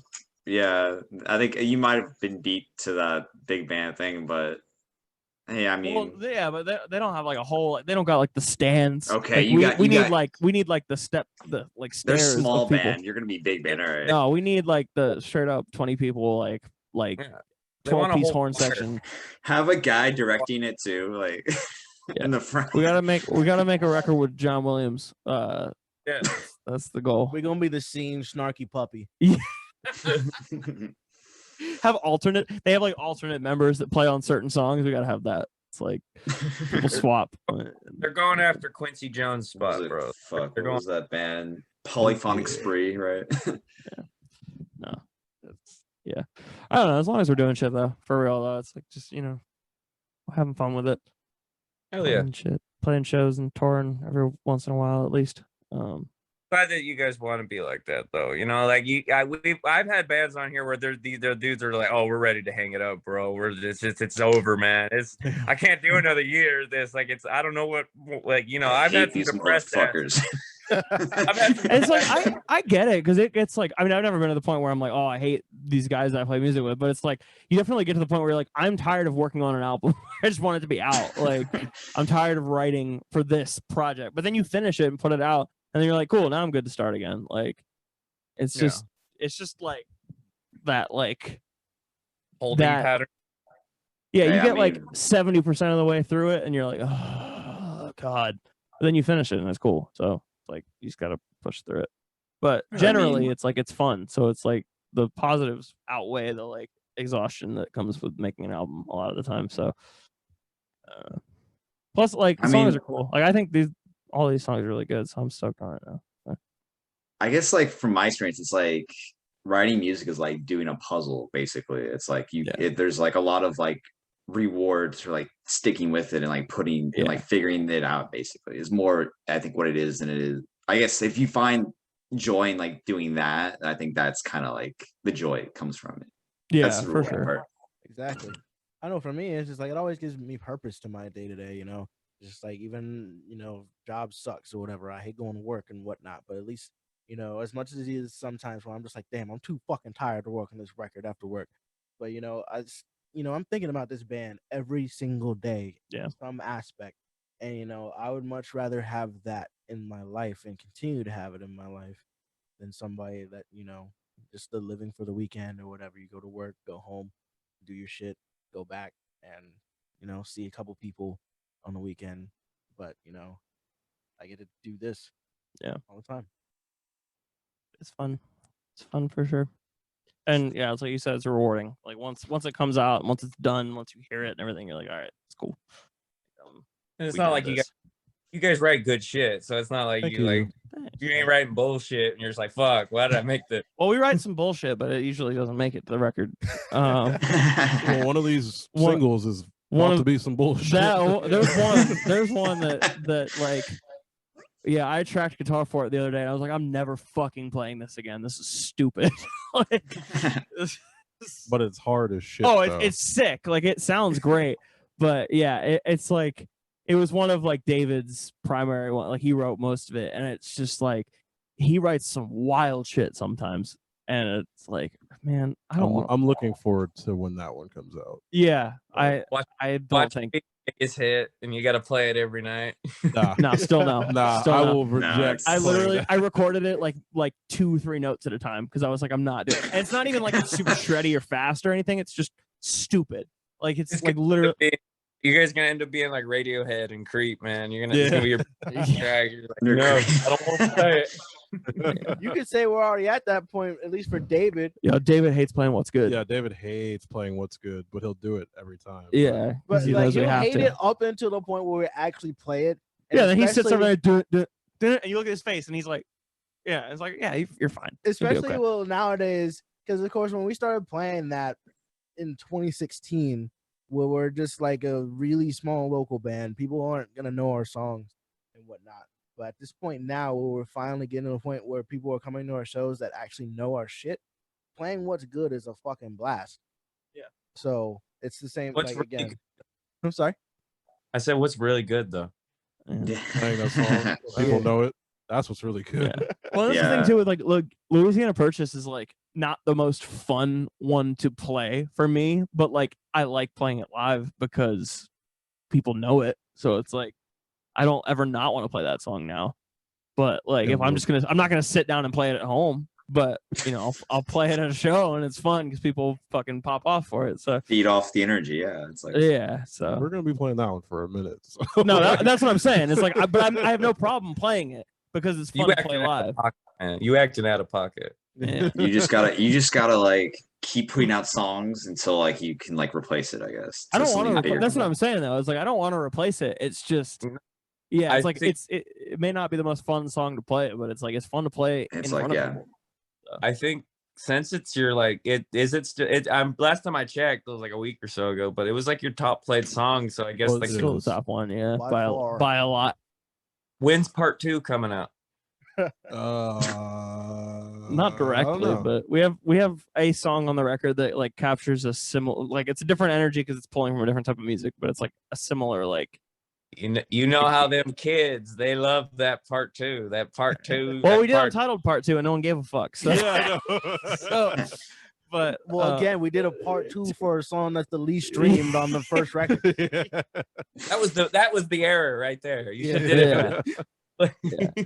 That's where the entire artistic integrity comes in, and you're just like, yeah, man, we're gonna do this shit. yeah, it's and like then this song's sick. We're nobody making gives a another one. fuck about artistic integrity if it's not good or whatever. I don't know. I love both of those. I love them. songs. Yeah, no, They're I do. I mean, Untitled Part 2 is probably my favorite on Speak Less. So it's like I love that song, but you know, it's late on the album and it's moody and depressing. So I was like, I get it. I mean, that was the whole thing. As we always talk about with Speak Less, is just like, yeah, we ended up making a whole ass project on the songs that people like from us the least. But some of them go the fuck off live though. Like we played Meet Me in Temecula a few times recently, and that shit. Oh pops yeah, off. yeah. That's So your it's like- encore, right? Yeah. Yeah. So like, you know, it's fun. That was an encore only at that show. Yeah, no. Only The, at that the show, other okay. time we played it in the middle of the set, but people were asking for an encore, and we were just like, David was like, "Do it, we're doing it," and I was like, "All right, cool. I guess." Felt so bad because there was another band after. So I was like, "We're being such assholes right now," but Hey, but we drove from Virginia to Texas. So yeah. y'all can- Well, they were Yeah. cool about it, weren't yeah, they? they Like, were cool about it. It was like y'all can stomach us for another minute and a half. It's Yeah. not like we were playing. You literally a were long like, song. "It's Well- short. I'm sorry. It's really short. I promise." But like also like half the bands like had to drop off like that show, so like those bands like were replacing them, right? That Yeah. ended up- a lot Yeah, of because the it was bands- supposed to be. Shout out to Backacre by the way too. Gonna have them on soon. Oh yeah. Yeah. Yeah. Sick. I think it was supposed to, because it was supposed to be like one other local, Animal Jam, and then Yeti, And- us, and it was still ahead. And then Yeti dropped off, Animal Jam dropped off, and then they just put like 2 more locals on it, which was cool. It was a good show. But yeah, it would have been cool with everybody.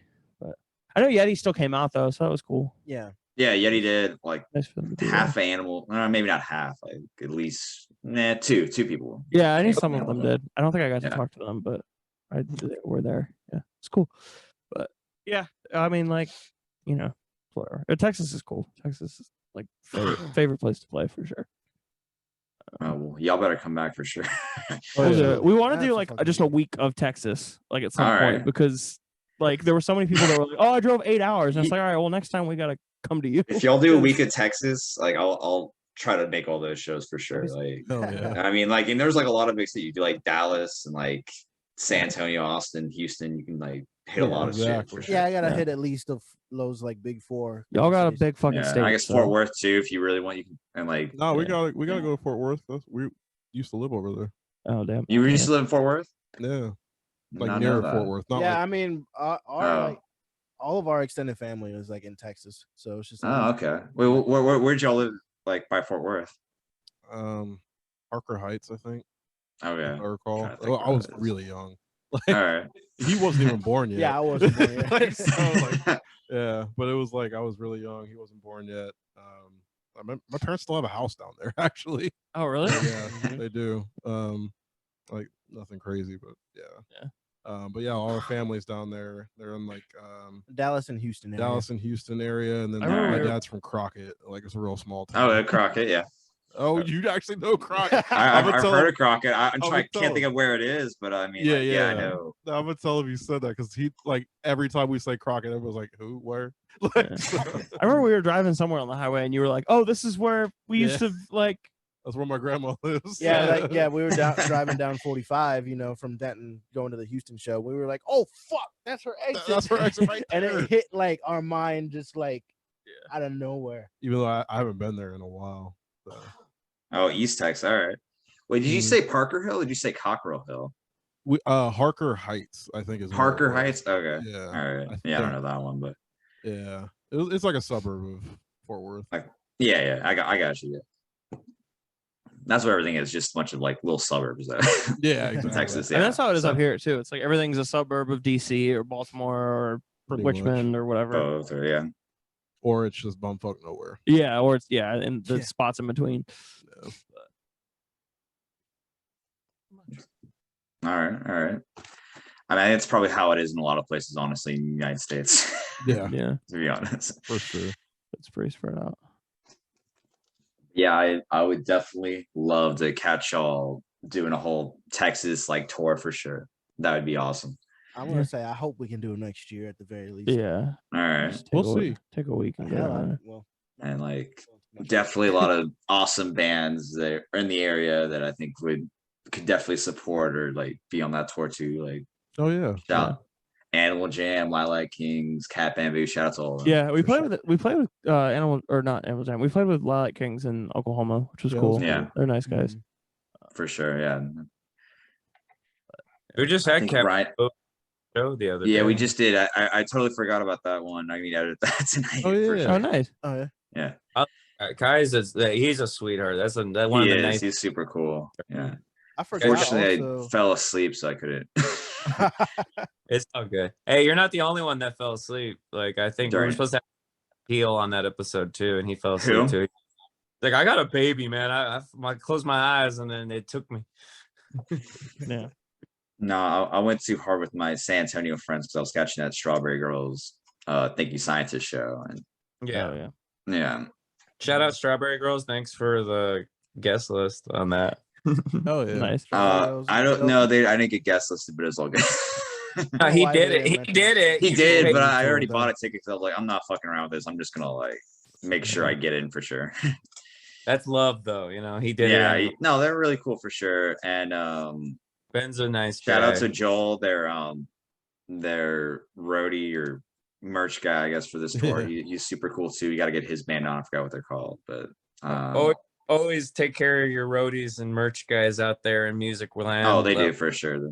Yeah. Oh you yeah. would- Yeah. guys are I'm important. dating mine. Yeah. Taylor takes good care of us for sure. Taylor holds it down for us. Yeah. Band mom. And mom. It's nice because it's like we have Tyler who just does photos and video, and then we have Taylor who does everything else. Yeah, kills it. So Hell yeah. Well, was there anything else that we wanted to talk about, Cash? I don't know. I think we covered a lot. Do y'all have anything else y'all want to bring up? Or Someone tweeted a question. Oh, did I? Yeah. let me see. Oh, yeah. Oh shit. Finally. I was just thinking that a little like half an hour ago. We should check that. Let's see. They said, how much it- has TikTok helped us in the context of reach? And it's funny. Shout out. and Shout out Caleb. Oh, word. Alt cult. Hell yeah. Shout out. So it's funny that they say that because literally 8 minutes ago, we got a message on Instagram where somebody said, yo, just had to say I found you guys on TikTok and I love your sound. Keep it up. So obviously, It worked for I at was least one hoping. person. I was gonna say not much, but Yeah. that's good to know. right. TikTok's weird because TikTok, I think, gives you a lot of passive followers. Like we have like 2,000 something followers on there, and I guarantee like a good chunk of them don't fucking listen to us. Yeah. But like it can get you people, so it's like it's worth doing. You know, even if it just gets you a few people. The biggest thing, yeah, is like a lot of passive stuff, and like converting those people is the hardest part of TikTok that I think people don't really stress nearly as much as they should. Because it's like, yeah, you can amass a lot of people, but if they stay on that app, you're not doing shit with it. You know? Well, yeah, it's like you'll have bands on there that have like 100,000 followers, and they have like 100 Spotify listeners. It's like, well, Yeah. you're clearly not. You're not converting them over to Spotify. Yeah, so it's like you gotta do something. Like that's like the thing that a lot of people don't know how to do, because there's not one way to do it. But that's the thing that we want to do after you get that pool. It's like first you got to get the pool. Like if there's no one in the pool, then you ain't converting nobody. So it's just like TikTok is good for getting people in the pool, and then you the call to action, right? Yeah, exactly. Trying to pull them over. So also, I genuinely think that everything anyone ever tells you about TikTok is bullshit, because I don't think their algorithm actually works at all. It doesn't make any sense. It makes no sense, because everyone's like, oh, you need to post 4 or 5 times a day, and it's like anytime I post more than once in like 36 hours, it tanks our whole shit. And I'm just like, all right, cool. Like I'm just gonna go back to posting like every 2 days. I think that's the thing. Some people will say it's consistency. Like, yeah. Whatever you do, just keep doing it. Don't stop doing it. So it's just like, if you're a once a week guy, make sure you fucking do it every week, and like at least they'll like know that, I think that's the biggest thing that the algorithm, wants in any given scenario, is just like consistency with whatever you're doing. Really what it wants is for you to pay to promote your shit. It wants, and then it'll maybe give it to like 5 more people. Right. But it's just 5 like, people who wouldn't give a shit anyway. Exactly. Yeah. Once a day, twice a day, whatever you do, just keep doing it. Don't stop doing it. And I think at least that's the idea. Yeah. I'm doing once or twice a day right now until I get burnt out again, and then that's what I was gonna say. Fuck y'all, I'm not doing this. You got to do it within your means. Sometimes I'm just not creative on that app at all, and I haven't been in a little bit. But I can tweet like a motherfucker, so Well, I mean, that's why you do the Twitter. I do a lot of the TikTok because I'm just like, cool, I have a day off. I'm gonna like, if I think of something, I'm gonna record it today, and I'll amass like 3 things, and then I'll like also just post. Now that, I mean, especially with this video for this new song being so fucking like dynamic and so good and having so much different shit in it, it's like I'm gonna milk the shit out of that, like, because it puts it in front of new people every time. Or it puts it in front of nobody, which is what it's been doing half the time now. But it puts it in front of new people, so it's like you can, like, I hate, like, I'm not gonna sit there and post the same thing over and over again. No, I think that's annoying. But like, I'm gonna, post different clips of the video and then maybe post them again a few weeks later. Yeah, like with a different, piece. It's all a game. You just got to keep playing it. The game is the game. The game is the game. Yeah. As, wow, I just lost the name. The Wire. Yeah. Yeah, but yeah, no, TikTok's not a cool. marathon. It's a race, guys. It's a marathon. Oh yeah, yeah. It's not a race. It's a marathon. But no, Yeah. I hate it Not a over there, but sprint, it's also yeah. fun. So it's fine. You got a lot. You got a lot of fucking blockheads in your comments too, just saying Yeah, that's stupid funny. shit. But it's it's whatever. Not stupid shit like random shit, but like aggressive. People are just assholes on there. Yeah. I know, especially like because you post a lot of vinyl shit, and people are just rude as shit to you for no reason. That's funny. Like, But not funny at all. Yeah, no, it's bad.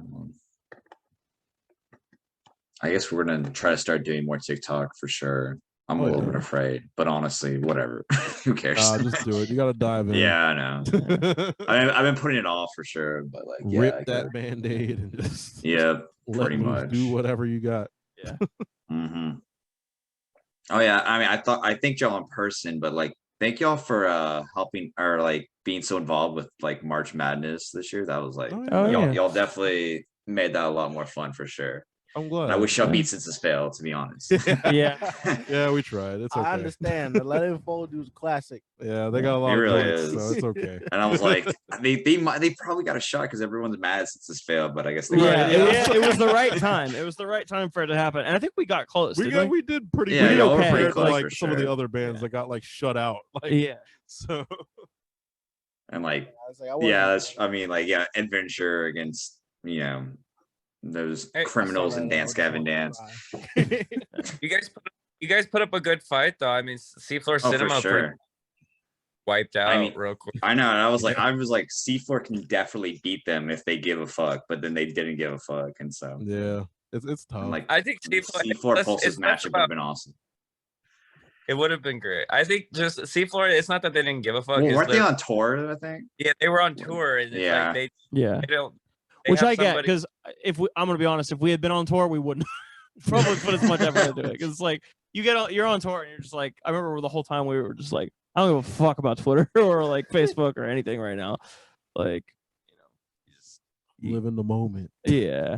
Plus, you're just busy. Like it was probably just because Zuckerberg is fucking up mentions on Facebook. That too. Yeah, it is tough, like to see things for some reason sometimes. So. Literally every time we get mentioned, I pull it up and it's like something from 3 weeks ago, and it's like it won't show me the new ones at all. I'm just like, all right. Yeah, I don't get how Facebook to me sometimes gives me last days of MySpace vibes, where it's just like, wow, the website just doesn't work. It's terrible. And it like the thing is, it used to.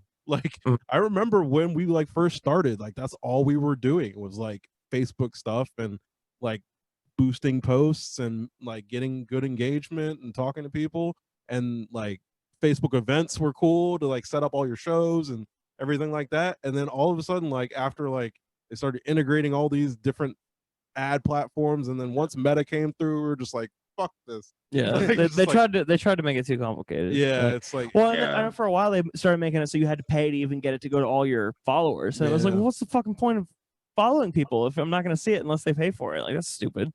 So it's like we still use it, and we've been getting better engagement, lately.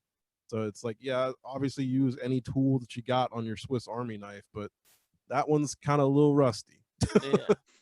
Yeah. I mean, very well put. Aspect, like you were talking about with TikTok and how it's just like that'll help us, but honestly, our biggest platform has just been Twitter. Yeah, Twitter's been huge. It's like direct, immediate discussion. I think that's what I like the most about it. Instagram has been nice. It's kind of fell off a little bit in the last like year or so, but it's cool though. That's definitely number 2. And TikTok, I think, is falling into slot 3. TikTok gotta fix their comments. I don't like how it stacks their comments. Yeah, it is kind of weird. Someone will comment, you reply to it, then they reply to it, then you reply to it again, and they're all in a different order for some reason. It's like, why is it like this? Yeah. Why don't y'all just? How have you not figured this out? Have threads, like that's the whole point. Steal from Reddit. You know, that part of it, and then. I feel like we used to do better on Reddit too, and now I just don't care about Reddit anymore. As much. It's hit or miss. Sometimes. Whenever we actually do get posted on Reddit, it actually does pretty well. Yeah. But it's just people aren't posting it all the time, which I understand. It happens. Right? Do we even do anything on Reddit? Yeah, Caleb, you've been throwing them up there just to like when we have new stuff. Oh, what was that? Sorry. I was asking Ryan, do we even do shit on Reddit anymore? Or like, I think I post our videos on Reddit. Yes. Okay. Yeah, that's cool. Do they do good? Sometimes it depends what I post. Like the Bled episode got some love. Certain episodes do better, like the from first to last stuff. Like name brand post hardcore tends to do good in post hardcore, which is usually what it is. Like go into the post hardcore subreddit, it's usually the top of the list, like Taking Back Sunday or Dance Gavin Dance or The Fall of Troy or Glassjaw. It's like, you know, it's usually top of the list, and then every other artist is struggling to get like 10, 15 like votes. And then you got 6 guys in the comments like, this drum sounds like shit. I can't believe anyone likes this shit. I wish this band would retire. Like, Insane anger. What the hell, man? Bro, I've heard horror stories about the metalcore Reddit. I've heard that that's awful over there. I haven't been in it. I hate the metalcore subreddit. That's just like that's everything wrong with metalcore, period. Yeah. Like if metalcore did not have that subreddit, I think the genre would actually be thriving and doing a lot better. Maybe. I don't know. People go on the metalcore subreddit and they're just like, wow, this genre is dead. I get it. Yeah. Sad day. Well, But, you got anything else? I mean, I could sit here, we could rattle on about like, you know, new video games coming out, or how you can finally play as Dimitrescu in the new Resident Evil like DLC. But you know, I'm sure you like that, Ryan. All day. I've never played Lots of good video games coming out, and I know the boys, you know, they've made Minecraft videos. They love their video games. They love their memes. That's true. I'm stoked for fucking Personas to finally come. Yeah, this bitch. I've been trying to tell him to play Persona 4 since it got the PC like last year, and he still hasn't gotten it. Hey, guess what though? I'm gonna play it. Guess what though? I'll play it when it's on Switch. It's not coming to Switch. Is it coming to Xbox? Yes. Okay, I'll play it on Xbox. I got an Xbox. I'll do that. I need y'all to get into the Waifu Wars. Oh my god. Life Simulator and the JRPG. It's got it all right there in one package. He needs people to play. Music. Yeah, the music's really good. I know that.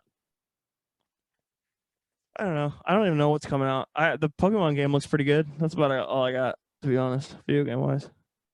The new Star Wars game looks good, but it's not coming out for a few years, and I'm gonna have to buy a year, and I'm gonna have to buy another fucking system for that. So same with Spider-Man.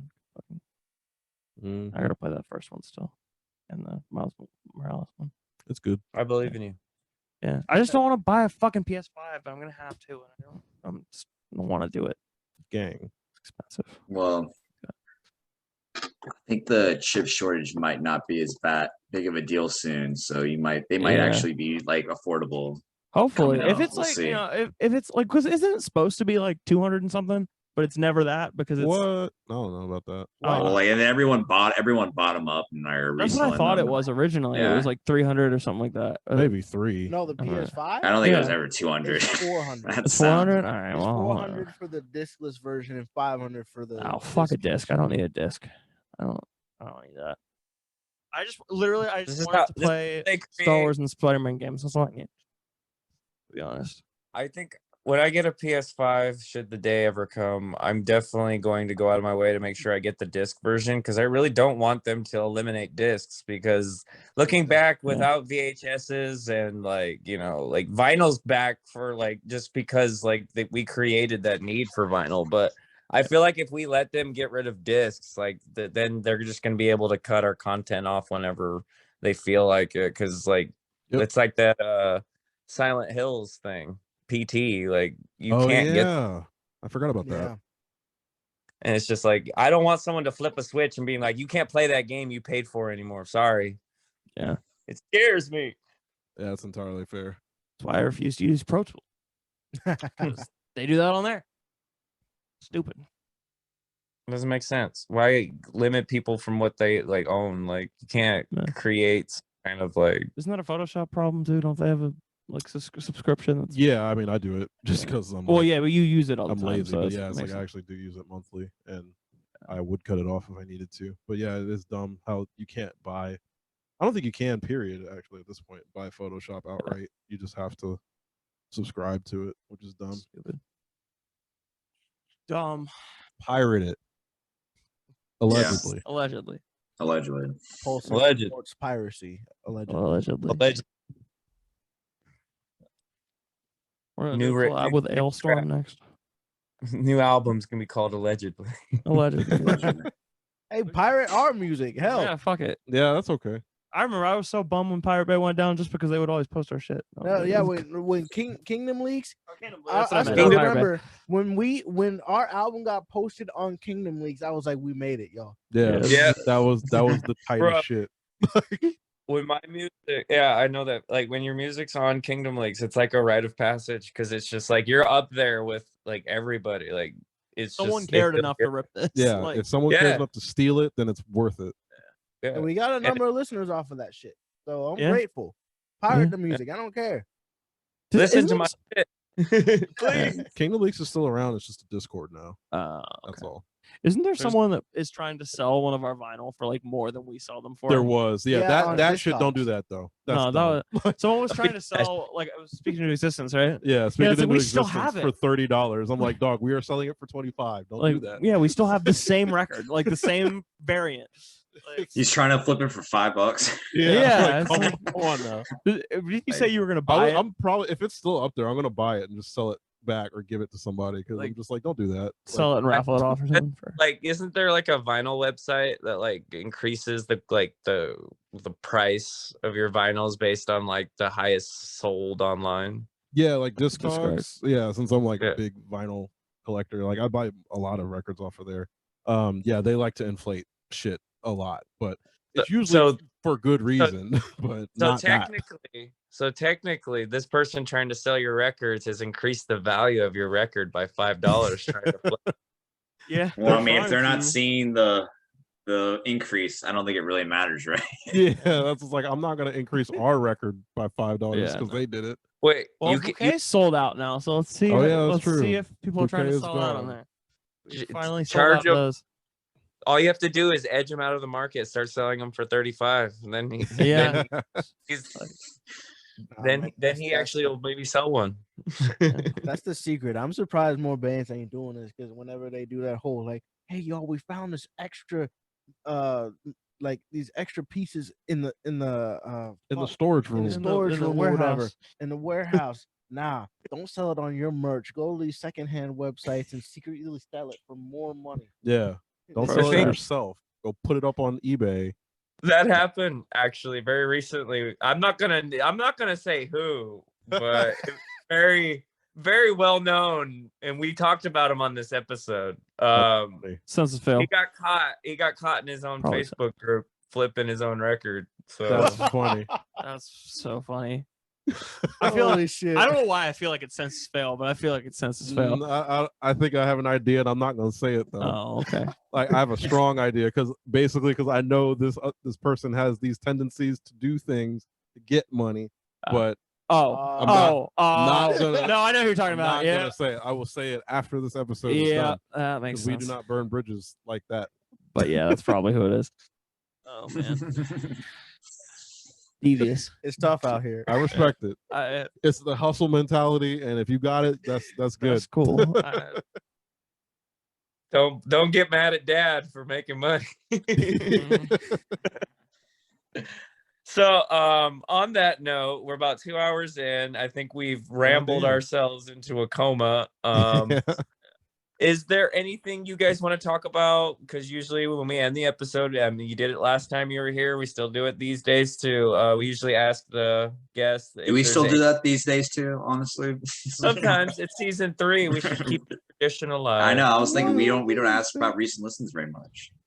But do you guys have any recent listens, stuff that you were listening to while you're making your new song, Exo Sold Out, which will be out on Friday, which I think we should drop this episode on Friday or Thursday. That's what I was thinking too. Do it whenever. Well, I can tell you specifically what song is inspired this song, but none of them are really new. Other than the Lindsay Lohan. Lindsay Low End. Yeah. It's Low End because that DJ has a funny pun ass name. Yeah. Lindsay Low End. So it's Windfish by Lindsay Low End. Nehu by Chan Masego and Lo-Fi. Just general lead guitar inspiration from End of the World Party, I See Stars. Ooh, yeah. Look at the Sky by Porter Robinson. Childhood by Sleep Dealer. Thursday Night Alien Fight by Bad Snacks. And then I have Zach's song on here just because Zach was. It goes to Zach too. He's got a ton of he's got an EP coming out next month. Zach Benson. Makes really good pop music. really great dude. Was very good to hang out with while we were making the video and shit. Yeah. And definitely like made the video as good as it is because he's a fucking natural performer. Yeah. I would also say, just to throw up, I don't know, I didn't write as much of the song, so this isn't me like saying if I always just get like Charlie XCX vibes, I always think of True. 1999. Yeah. I can see that. I'm gonna add that to the list. And also I don't know why I always think about it. Also, Boys as well, like her song Boys, especially the video too, because it has a very like, Oh yeah, she's Similar awesome. I just saw her. I don't know, I guess like in March or something. Actually, I saw her the same weekend because she was in Texas at the same time. Yeah, I remember that. We were so pissed. We were just like, we're skipping out on this show. We're gonna go see Charlie. We're like, can we make it an early show? So She's really good, man. I believe Definitely it. worth seeing. Yeah, for sure. I don't know what else. What else have you been listening to? Anybody? I don't.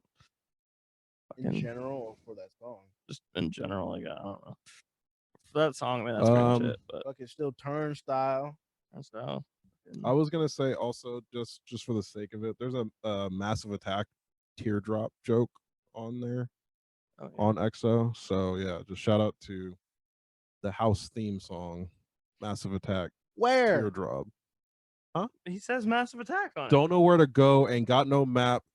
Wipe up my teardrops. Prepare for the massive attack. Oh, got it. That's my line. Exactly. This will happen a number of times, honestly, where I'll realize it, like, because of course Kevin writes a lot of lyrics. I'll realize whatever his like little reference or pun was after the fact. I will say I get a lot of them, but there's some of them I missed. There's some of them that slip by. Like I know, for example, I didn't realize until after I tracked it. It was at least before it dropped. It wasn't well on Opulence, like our feature. The fucking it goes on and on. I already knew that one because that one's reference to Too short. But it's like the line is it goes on and on. We be in sync, but the feeling's gone, which is a reference to NSYNC's song Gone.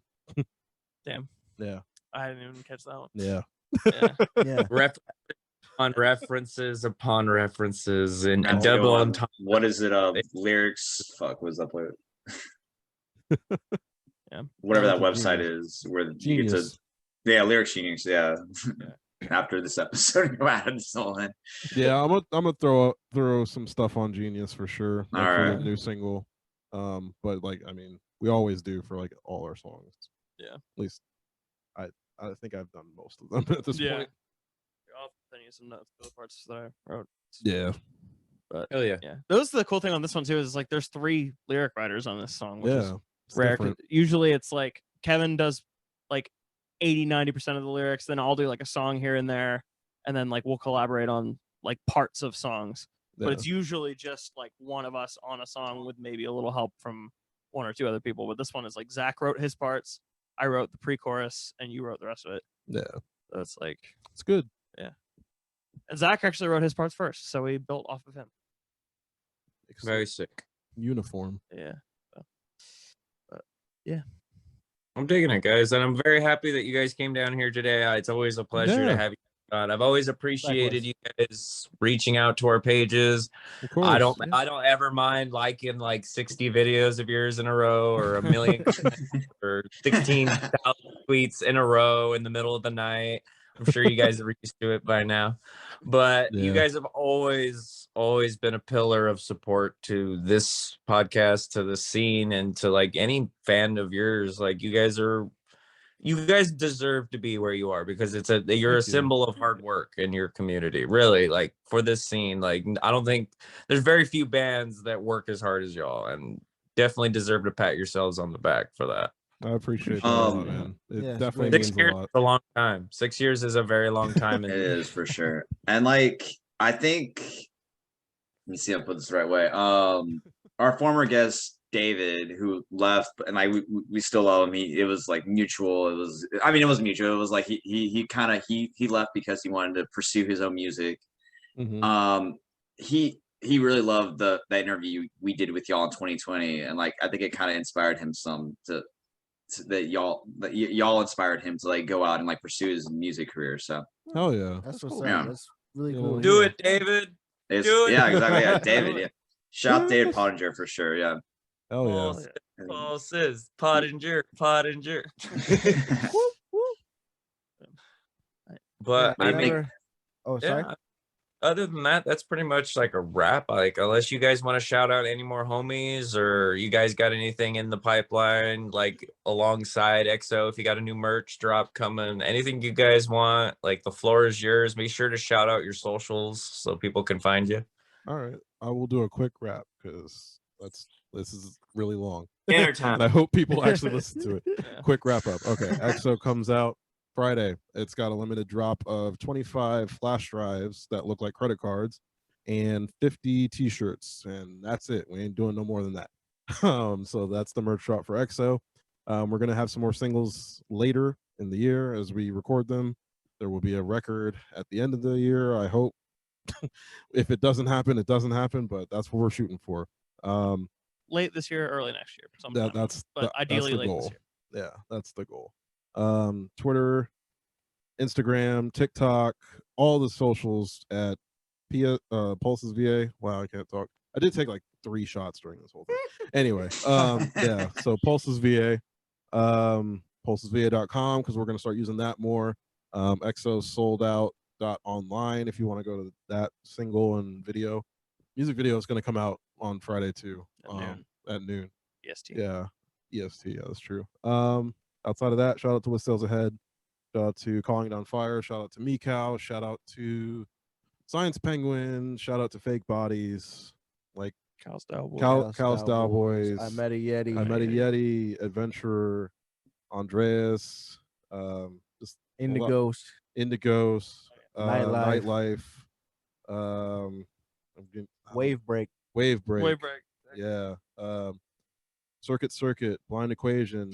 We say Cyber Grind here. P.S. You're Dead. Thought Crime. A lot of fucking bands. Like we know so many people. Every single one of those bands is great. Like there's so many bands out here doing it, and we're just a part of that. We're grateful. Yeah. And that's it. Yeah. All right. Well, thank y'all so much. Y'all are always welcome. Did I cut you off, Matt? No, you're good. I'm just standing. Oh, you're good. I've been sitting. Yeah, thank y'all so much for coming on. Y'all are always welcome back here. And yeah, thank y'all for making awesome music and making the scene a little bit better. Doing our best. Thank you. Hopefully later this year again. Like I said, we got a lot of music in the pipelines, more than just that record. So we got a lot of shit. We got a lot to talk about. Yeah. Kevin, you got little reveals. And I'm sure, Kevin, I'll probably hit you up and be like, "Hey, I need a panelist real quick. You want to come on real quick?" And I'm gonna get you one day. Oh no, absolutely. Like for real, I'm like dead ass want to get back on here to do whatever you're trying to do. Like I'd like to like grill some other people instead of answering questions. I think if you got council, if you got free time this week, I might be able to do something with Marionette, and I got like a couple other people that are like itching to come on. So I like doing for that. Panelist episodes. This is like 2 more podcasts to do tomorrow, but other than that, no, you'll be fine. I got time. But I've been sharing little texts with Cash. We got possibly a good guest for the future. But other than that, I think that pretty much wraps us up here today on the Demo Team Podcast. Super special thanks to Pulses. Go follow them on social media. Definitely go on their YouTube channel. Go watch all their videos. Go like all of them. Go comment. Go like all the comments in those videos. Run there. Don't like all the comments in the videos, actually. Like the good ones. Like the good ones, exactly. No, you can like the ones, man. Pulses fucking suck. Like those ones more. Make a fake account and like the hate comments. Like the hate comments for Spawn. Start a fight. Man, Pulses sucks. I wish I didn't have a pulse after listening to this garbage. Like no. Just argue with somebody and say no. Pulses doesn't suck. Argue about why you hate Pulses with someone. Like which reason? No, they don't suck because of this. They suck because of this. Argue with somebody that you hate Pulses more than they do. Like to make them. Oh, you think you hate Pulses? I've been hating Pulses for 6 years. You just got here. But without a doubt, guys, thank you so much. And everyone listening, please go support Pulses. They're worth it. Trust me. Of Thank you. Yeah. Thank you so much. Thank you for having us on. course. So what's good? What's really good? Life. Good Love. Fridays. Good Fridays. That's the hint. Oh yeah. Look, If you You know, guys have the exclusive. Good Fridays will be coming. if y'all know, You know, about you know. Kanye's "My Beautiful Dark Twisted Fantasy" rollout, that's what we're looking towards. Hell I like yeah! this All right. pose right here. There we're going. Look at my You fucking heard, thumb. you heard it here first, folks. Good Fridays. All right. Yep. All right. And- All right, man. Everybody have a good day. I love all y'all. You guys are great. Take care. Take care. Thank y'all See so you much. soon. Yeah.